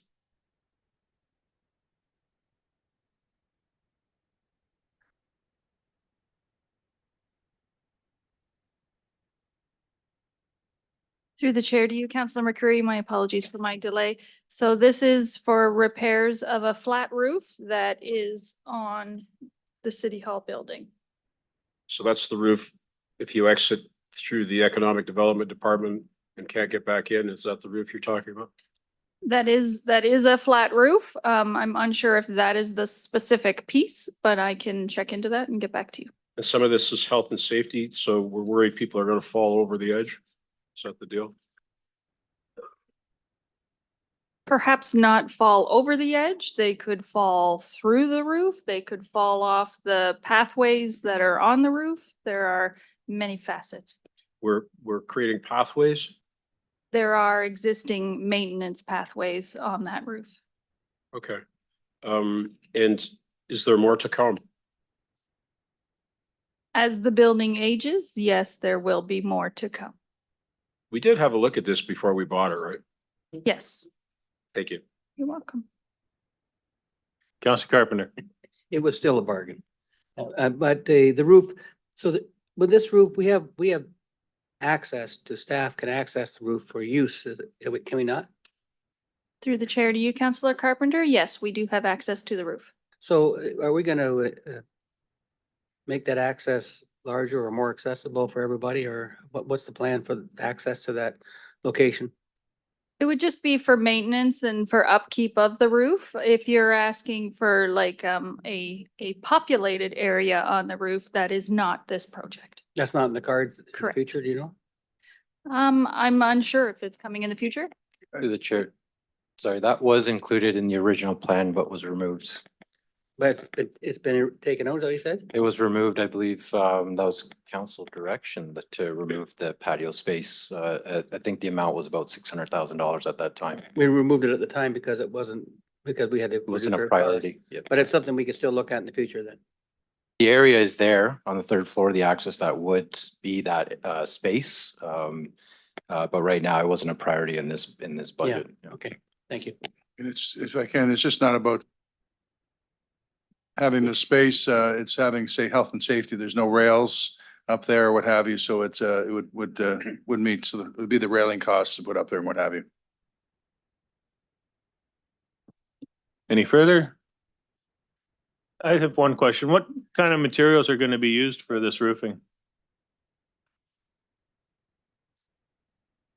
Through the chair to you, Chair. At this point, I believe it's a asphalt roof with gravel, the gravel particulate on it. So we would be replacing like for like. Okay, well, I think we plan on keeping this building for a while. Is there a reason why you didn't look at rubber membrane that'll last a whole lot longer? We could move forward with rubber membrane as we're working into the detailed design of that project. It's worth taking a look at, the life cycle cost. Thank you. You're welcome. Councilor McCurry. Updated accommodation strategy. Thank you, Chair. So, we just moved out of 220 Colbert Street, did we not? Relocated here? So we have, the Community Services and Social Development is, in March, we'll be moving across the street to Beckett, and Finance, Legal, and, Human Resources moved, out of Laurier in, September 2021. Do we feel the need to supplement Laurier's operating budget by renting space from them? Sorry, that's not a fair question, but we have vacant space in 100 Wellington, correct? We have vacant space in 100 Wellington, which is the old city hall. The POA is existing there, at 102 Wellington. It is scheduled, by reports approximately 2 years ago that came to council to move to the Laurier space, which we have went from about 75,000 square feet to about 25,000 square feet to accommodate the POA expansion, because right now they're only 9,200 square feet with the automatic speed enforcement, and they took phase 3 tickets, or anyways, 3 tickets they will be taking. They'll need some expansion space, so they won't need more space. The old city hall was 51,000 square feet. It was too large for POA. So we brought a recommendation to council 2 years ago to move to the Laurier building at 220 Colburn Street. Thank you. Councilor Carpenter. So the lease rates, do they have, what are the lease rates? The current market rate? Are we getting a deal from Laurier for renting that space? Yes, this was brought forth 2 years ago. What the issue was, if those remember that the last 2 years, we had a really very good deal with Laurier for a number of years. I think it was 8 years. The last 2 years were quite larger. We brought forth a report to council talking about extending and blending the lease to take that large amount and extend it over 20 years and put the POA in there. And that was It's leveled it out and kept our tax rates and our lease rate at a very good level, which is market rates, a little less than market rates for the next 20 years of the POA. It's market rate plus, plus improvements, plus, is it plus? It's market plus obviously the overhead with the overhead, the heat and light and what have you, and then we have to fit it up. And that's what this, I believe this cost is. If somebody corrects me, I know a lot of details and on that level of detail, but I believe this cost here is the fit up for the POA. And then 100 Wellington Street would be completely empty at that point? Yes, it would be, Counselor. And do you think we'll get better offers on the property? We haven't had any offers on the property yet, have we? We should be bringing back, we have had some, that's vacant with an initiative we're trying to do. We do have an update to that probably the next few months to council, being a property matter that was done in camera, and I can't really talk too much more to that. Okay. Just want to separate this for vote, please. Sorry, what was that? I just want to separate 263 for a vote. Well, we don't vote on individual items. If you want to make an amendment, go ahead. No, I don't think it passed. It would Okay. take up time. Okay, so that brings us to the next page, 264 to 294. Councilor Caputo.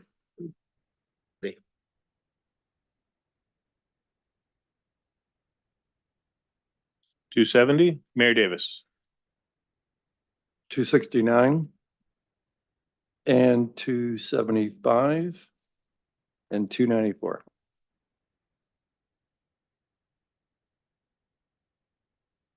Councilor Sullivan. 287.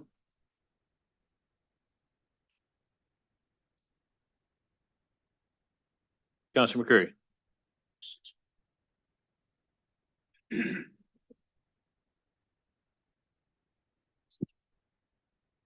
Yeah, seeing no others, I'm separating 274 and 284.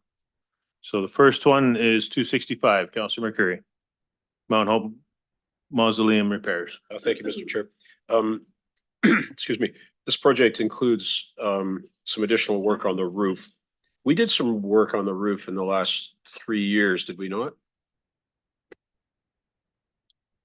Through the chair to you, Councillor McCreary. The repairs to the roof required additional funds, so we are just completing those roof repairs now. So that's what some of this money is for, is to pay the bill? We will, we will complete the roof repairs with these funds, and then we will move into the repairs required for the exterior of the building and the interior of the building. We needed the roof completed first Sure. so that we can protect our investments. And people still pay visits there, don't they? Correct. Yeah. And if, I'm sure the chair will allow a little latitude, could you update us on the work going on the little mausoleum? The little mausoleum, may I ask for clarification? At Greenwood? At Greenwood? Yeah. I do not know that at this current time. I can just pause myself and dig into that for you if you give me 1 minute. Not necessary. If you could just send me an update in an email. Thank you. Any further questions on this item? Seeing none, the next item, Mayor Davis, is 269, the Walter Gretzky Golf Course. Yes, my question through Mr. Chair is this being paid from that $400,000 reserve we heard about earlier in the week?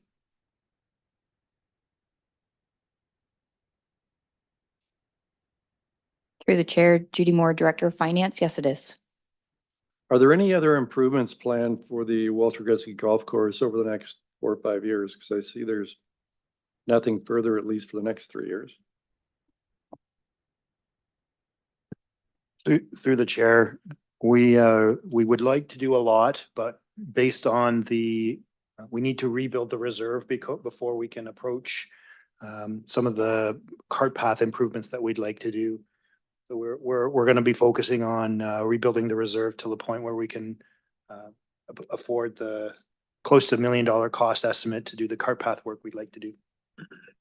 Yeah, that in particular is what I was interested in knowing about, and I guess that makes sense. Thanks. Any further questions on this item? Counselor Caputo, 270 Robert Moore Park relocation. Thank you, Mr. Chair. Just through to Rick. Couple things after discussion on this park. I thought we were doing a medium splash pad versus a small splash pad. Second thing, has there been any plans about having any type of canopy put in? Because we are dealing with a completely open surface. And I guess the third thing is, do we have any input or has there been any planning stages set up yet with anybody from the neighborhood association that we discussed was going to happen as well? Thanks. Through the chair, the project has been funded with a small splash pad. That was the plan from staff putting forward. There has been talk about aspirations looking for a larger one, but the funding proposal, the approved funding, or the funding identified in the approved report, identified it as a small splash pad, and we've continued with that plan in this current capital plan. It's currently financed to establish a small splash pad there. There are designs that are underway that do incorporate shade structure, and the consultation with the community hasn't yet started, but will be brought on board when we're at that point in the development. Counselor Sloss. Thank you, Mr. Chair. In discussions with the neighborhood, they had the impression that the city had said it would be a medium size. I know that they're expecting a medium size. If it was upgraded from a small to a medium, what's the financial impact of that? In the report, the cost differential for a small pad versus a medium pad is $150,000, takes from a $500,000 pad to a $650,000 pad. Is there any way, looking through your numbers, that you can make that work? Is there something we can shuffle that will allow that to take place? We're only going to build it once. It's a very large catchment area that's going to be using this, that I think a small pad, we're under building at the beginning. So I think that needs to be revisited, or we're going to build something that's antiquated before it opens. Counselor, we'll have to take that away and identify if there's a way of adding If you some could, funds I into think that that would project. really be appreciated, and it would be, it would stop a huge letdown in the neighborhood because they're expecting something in a medium range. Okay, thank you. Counselor Carpenter. Yeah, so this is being funded $600,000 from the capital budget. The 515 is other funding sources. Is that from the sale of the park itself, previous park? Yes, that's correct. So when you talk about the difference of $150,000 for the medium-sized splash pad, I guess council could move money from contingency or reserve to make that happen, as opposed to taking it from another project in another ward. But I would encourage you on any park development that you put some kind of shelter up. The global warming being what it is, the sun being what it is, the shelters should be commonplace in all parks, so that the grandparents, they can come with their grandchildren, they got someplace to sit. And the whole idea is for them to get together and work together. So I would encourage you to think about that going forward. And I don't know about the size of the catchment area, but what size is the splash pad in Brandlin? I don't believe it's a medium. I think it's a regular one, is it not? I'm just going to pull that up and check to confirm. Okay, because that is a large catchment area, much larger than this. And yeah, this is the only splash pad. So, okay, thank you. You'll answer that when you find time. Through the chair, so what we'll endeavor for is to, through the finance reporting where we close projects off, we'll look to move funding for that 150,000 amount into this project by closing off other projects that may have been finished with some funding left over. So we'll do that as part of the spring finance report. Okay, thank you. Anything further on this item? Seeing none, the next one is 274, the greenhouse boilers. With this one, there's 572,000 that was prior approved. Has any of that money been spent yet? Through the chair, there has been some money spent on design.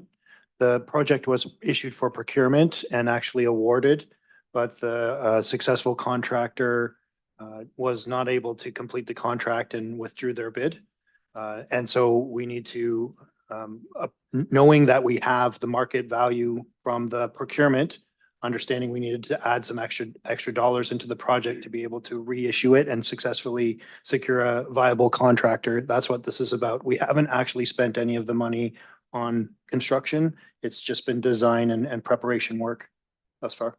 Okay, do you know what the annual cost is to fire the boilers? I can get that in the memo for you. Okay. And I'd also like to know what it would cost to either relocate the greenhouses or build new ones at the landfill site. Do you have a guess on that?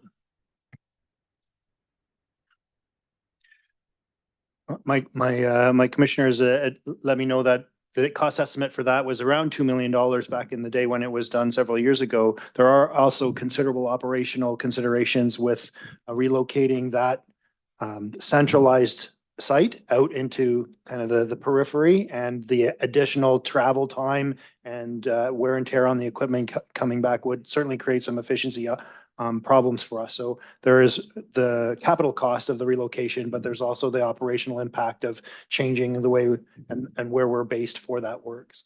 But if you're gonna be vacating Sherwood Drive anyway, you're not gonna have that problem by keeping the greenhouses there? To you, Chair, that's something we would look into at that time, depending on the plan that we put in front of council for the accommodations, but exactly, if they're moving, we have to have a look at what we actually want to do with the boilers. And depending on the funding that we see from the other like the whole plan, there may be enough funding to shift and be able to do that. Okay, because if we can move the greenhouses to the landfill site, you can have free heat from the landfill gas utilization project. You don't need the boilers. The money that's saved on the boilers would go a long way towards building new greenhouses that would utilize the waste heat from the generation project. So it's something that needs to be looked at before any money is spent on boilers that won't be needed in a year or two.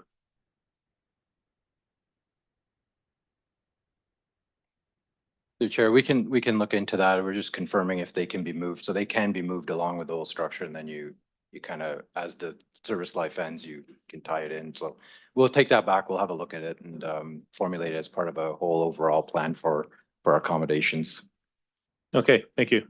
Any other comments on this side? Councilor McCreary? Chair, thank you. Did the contractor actually get underway with the work? No, Chickened out right away? they were unable to secure the components to start the work. Did we have a bid bond? No. Okay. Councilor Carpenter? Well, Councilor McCurry asked one question, the bid bond, what was the cost of the, but I just want to let you know, I'm in support of what Councilor Martin just said in this regard too. It's been a concern of mine. That makes a lot of sense, moving it. We're going to be readjusting, and that park needs the space as well. So thank you. Anything further on this item? Okay, brings us to 275, Mayor Davis, Ford View Park lookout removal. Right, so is this this is the lookout that's next to the Lauren Bridge? Is that right?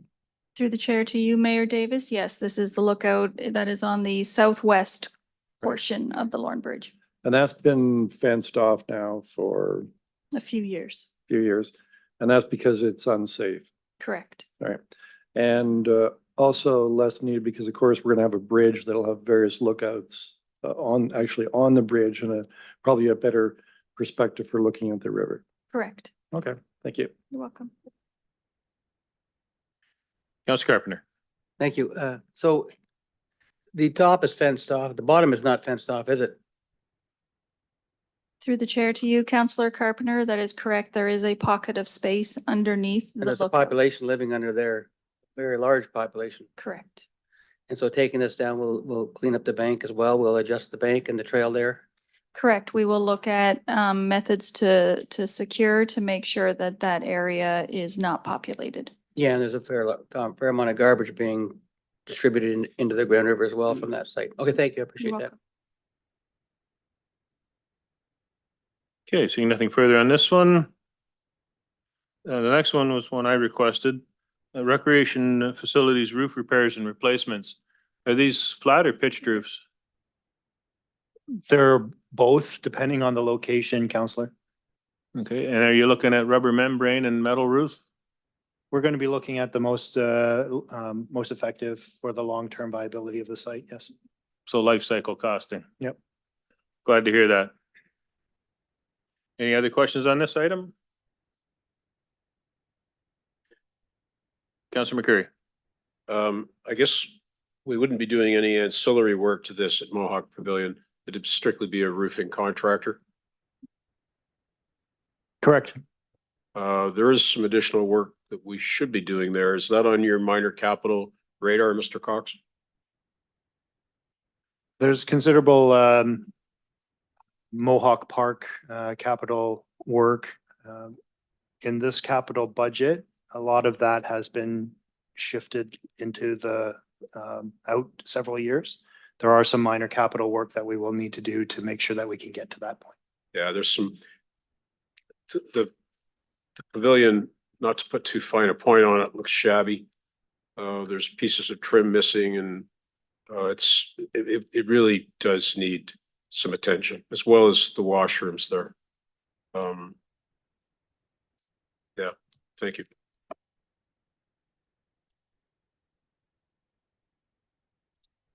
Okay, seeing nothing further on this, 287, Councilor Sullivan, splash pad expansion program. Thank you, Chair. To staff, I'm looking at the report and obviously we're budgeting for 2026. When we released the report back in August, we were looking at Princess Anne Park being completed in 2024. Unfortunately, by pushing this off to 2026, we're going to put a real stress on this older neighborhood of West Brant who already feel like they're shunned from the rest of the city. Everything seems to happen everywhere else but in Old West Brant. So I'm not in favor of putting this off till 2026, and I would actually like to bring forth an amendment that we bring this to be completed in 2024. And this was already agreed to be seconded by my board mate, Councillor Scully. Any comments on the amendment? Councilor Carpenter. Yes, I do agree that there's been a splash pad. Certainly is necessary for this area. This is a high volume residential area, apartment residence.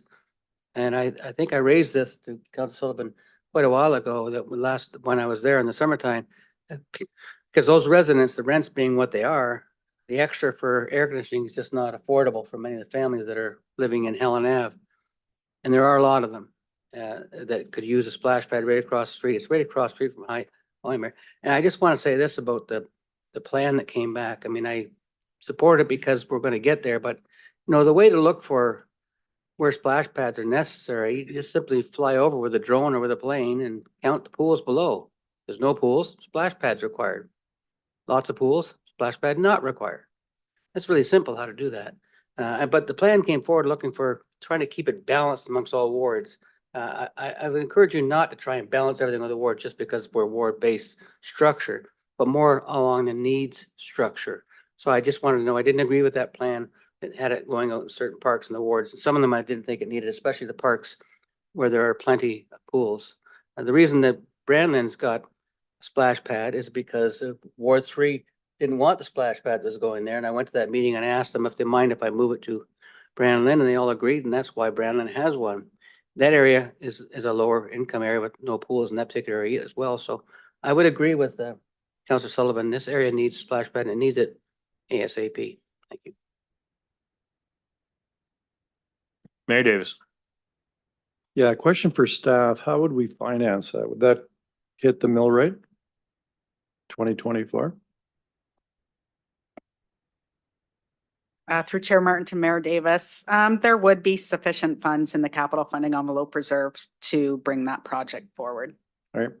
And would we lose anything else from 2024? Any other capital project that we have included here for 2024? No, the current balance is sufficient that we would be able to move it from 2026 to 2024. Okay, thank you. The chair, just to add to Commissioner Daniels. We did talk about the operating impacts of adding the splash pads. So you'll know that from our strategic budget investments, as these come online, we do need to have staff available. So I just would like committee to take that in consideration when reviewing the budget investments in terms of operating the splash pads. So this budget was based on that need. So we pushed those positions out because we knew these were coming in out of the 24-25 year and moved into 26. So that's how it was all timed. So I just want the committee to consider that. Councillor Sakoli. Yes, thank you. I see that it's 750,000 budgeted for 2026. What's the cost just for, or will we do 2 splash pads? Is that the cost for just 1 splash pad? So that was for the cost for the 1 splash For the pad. 1? Okay. Okay, just want to make sure we're moving the appropriate amount. Thank you. Councillor Sluss. Yeah, I agree with this one. I think it is needed in that area. My question to you is, do we have the staffing? Design always seems to hold things up. It takes forever to get something designed before we can build it. That's to me is the clog point. Do we have people that can design these and install them next year?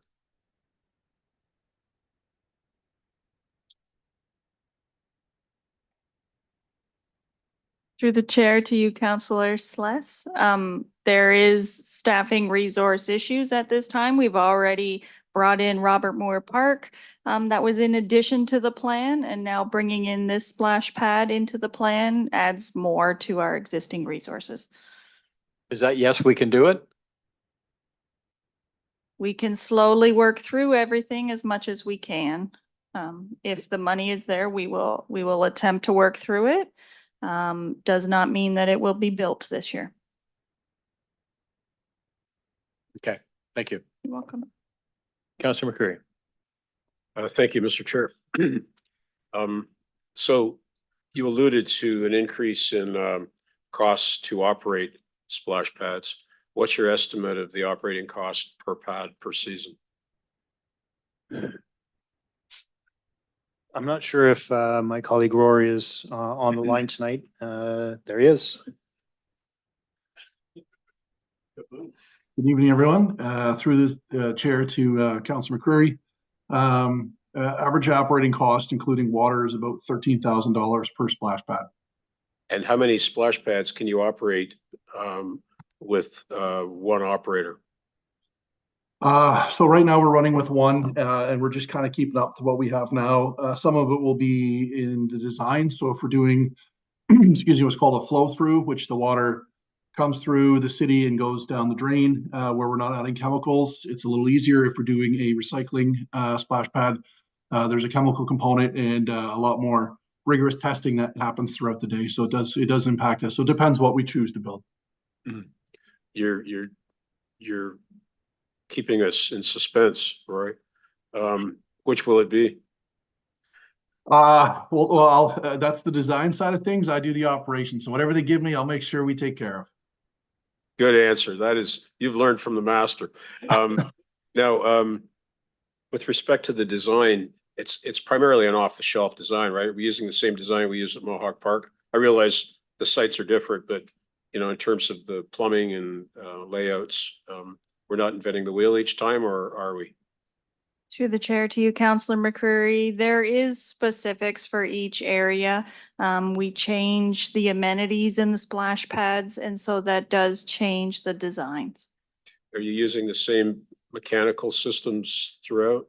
Same concept, however, the pumps could change by if we have more amenities in that splash pad, or more piping where the water needs to move around more. Thank you. You're welcome. Before we go to second time speakers, how many of the existing pads are flow through versus recirculating?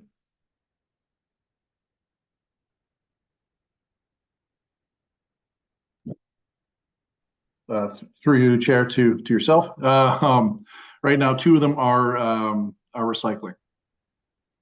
Out of how many? Actually, I'm sorry, I don't have the list of how many we have right in front of me here. I'll have to get back to you on the exact number we have right now. 7. Thank you.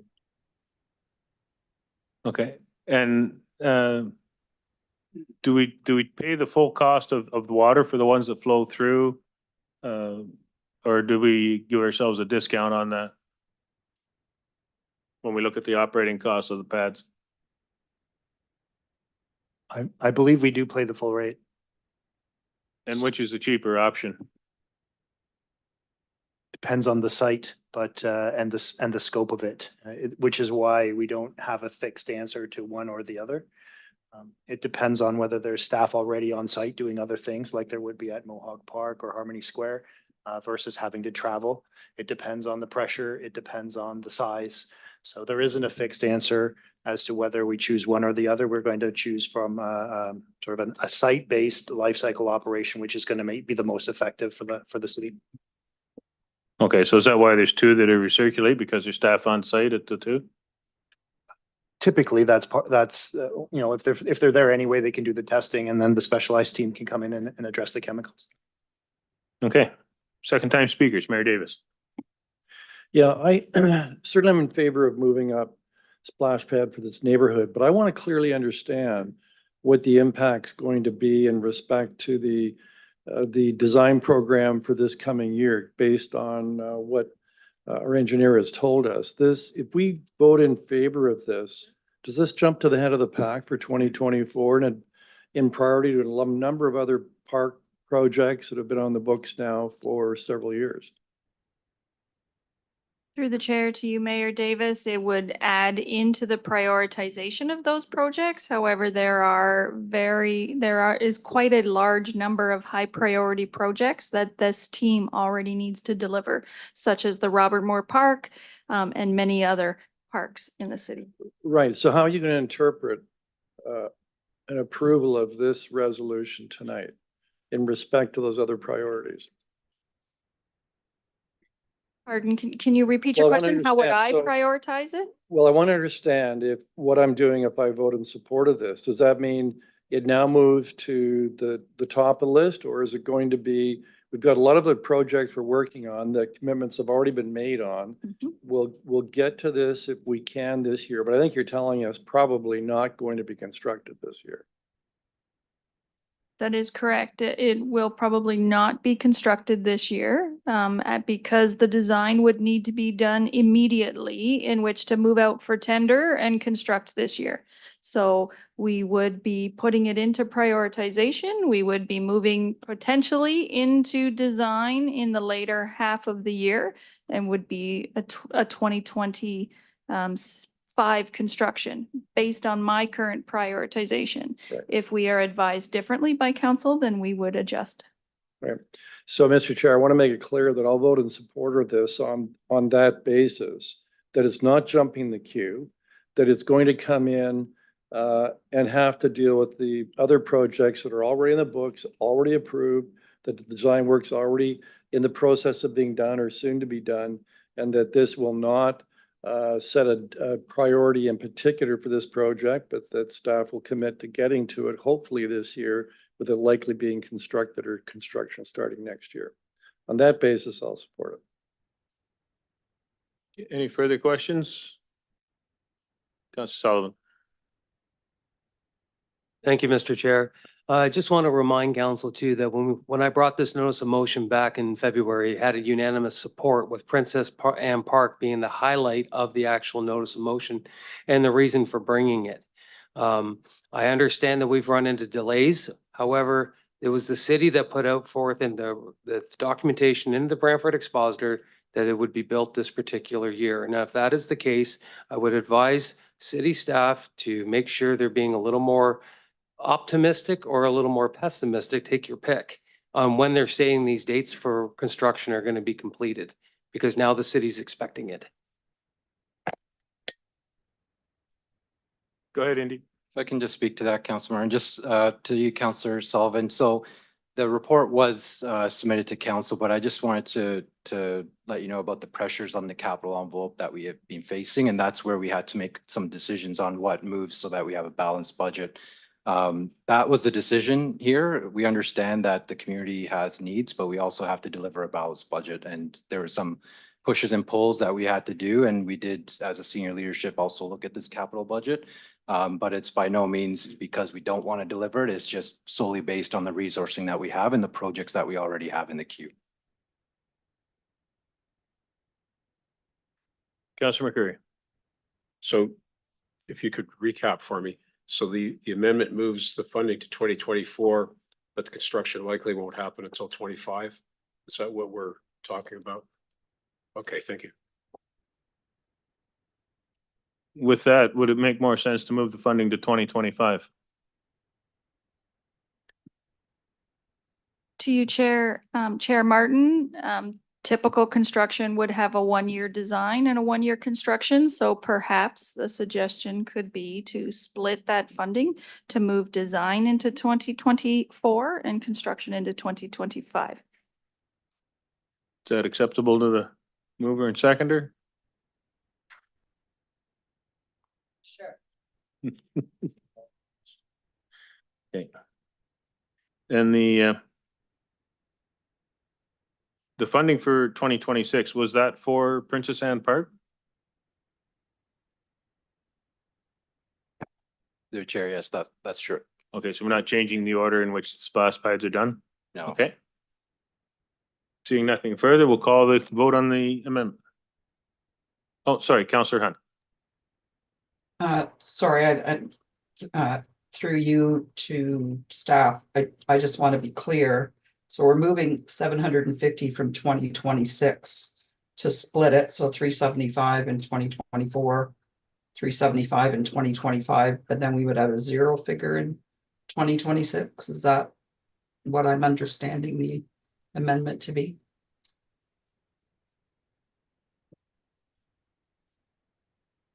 Through the chair, Councillor Hunt, our understanding is that we would just be moving that one project up, not the whole program.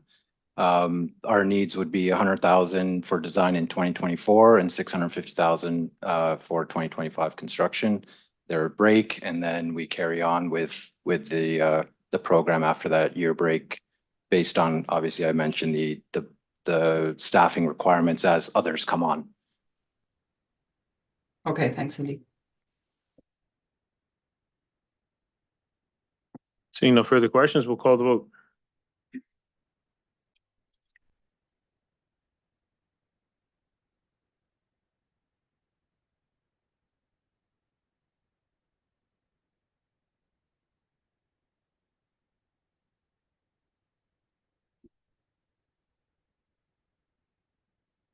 The amendment carries on a recorded vote of 10-0. Those voting in favor, Councillor Samuel, Hunt, Carpenter, McCurry, Martin, Salas, Caputo, Sullivan, Secoli, and Mayor Davis.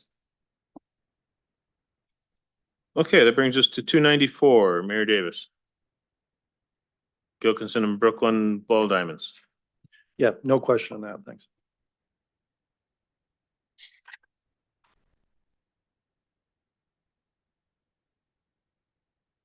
Okay. There was an error in the information for tonight. We're not going to be going back to look at all of the previous steps. We're going to defer that to next Wednesday. So Monday will be the presentations from the boards, and then Wednesday will be the wrap up that'll allow us to move amendments to the entire package. So with that, Councillor McCurry. Could you clarify which boards are coming to pay us a visit? Good question. Yep. Through you, Chair Martin, I believe all the boards are going to be in attendance here to be able to answer questions, and the police board is doing a formal presentation. Did we give clear instructions to those third parties about our intent for that night? Like, were they given the option of presenting or not presenting? Yes, they were provided sort of a standard template and a request to attend. We did expect presentations. It certainly wasn't something we demanded, But most have indicated that they're not going to do a formal presentation, but they'll have their staff or their board representatives or both here in attendance to be able to answer questions of the committee on their budgets. So would there be an opportunity for us to reconsider that instruction and tell them we'd like them to present?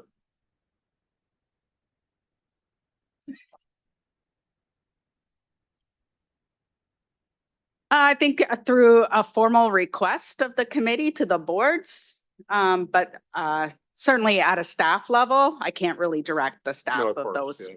organizations. I just wonder, Mr. Chair, if that might be worthwhile, instructing them that we do want a presentation. Did you want to move a motion to that effect? I do. We have a seconder, Mayor Davis. I'll second that if it also includes distribution of the material that would have been provided to each of the boards, which I assume whatever is available publicly on Yes. their websites. Okay, any questions, comments on the motion on the floor? Councilor Caputo.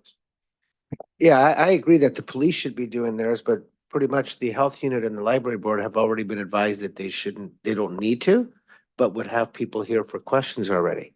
So I still think there's finalizations with the library board budget tomorrow night that we're gonna be at.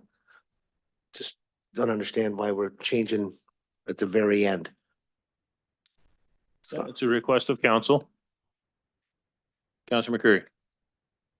Through you, Mr. Chair, I may speak to that. I believe this is the first year when we haven't had them here as a matter of course. And I think maybe perhaps some of these organizations were a bit confused in our instruction. And if we support this tonight, we can give some clarity. They're all going to be here anyway, and they're all possessed of the unlimited knowledge that went into the production of their budgets. So it should not present any sort of hardship. And they do have several days. And it is a request. They can say no, but hopefully they'll comply. Councilor Carpenter. So was it a request for John Nobleholm as well? Because John Nobleholm's happy to come and present their budget to council as a whole.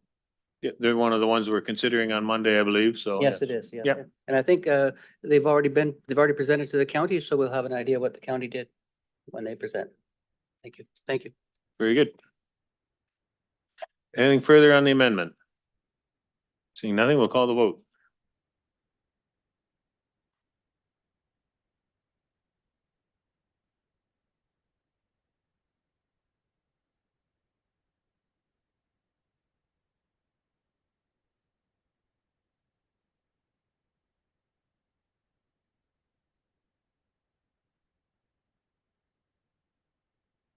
Councillor Hunt, if I can please have your vote.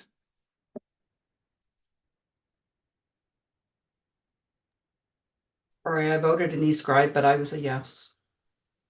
Thank you. Councilor Carpenter, I thought I saw your hand before the amendment went on the floor. Did you have something you wish to? Yeah, 520, that the mayor said he didn't have a comment, but I would like to ask some questions on 520. It's the last item. Yep, floor is Okay. yours. This is Gilkinson Park, so we're removing the ball, are we completely removing the ball diamonds from Mayfair in their entirety, or are we building extra ball diamonds here? Through the chair, the concept here is to create a full-size diamond at Gilkison as well as two smaller diamonds at Brooklyn Park. We would, after that, proceed with redeveloping Mayfair. There would still be ball diamonds at Mayfair, but perhaps not three. Okay, and would there be an opportunity to do deal with parking issues in Mayfair, maybe a small parkette? I'm not sure. That's the reason why we're doing this. So we'll have a look at it. Okay, thank you, thank you. Thank you, Mike. Thank you. Mike. And you've done a fine job tonight, by the way. It's difficult, as I know how difficult that is. Thank you. Any further? Okay, with that, we are recessed and we'll resume January 22nd.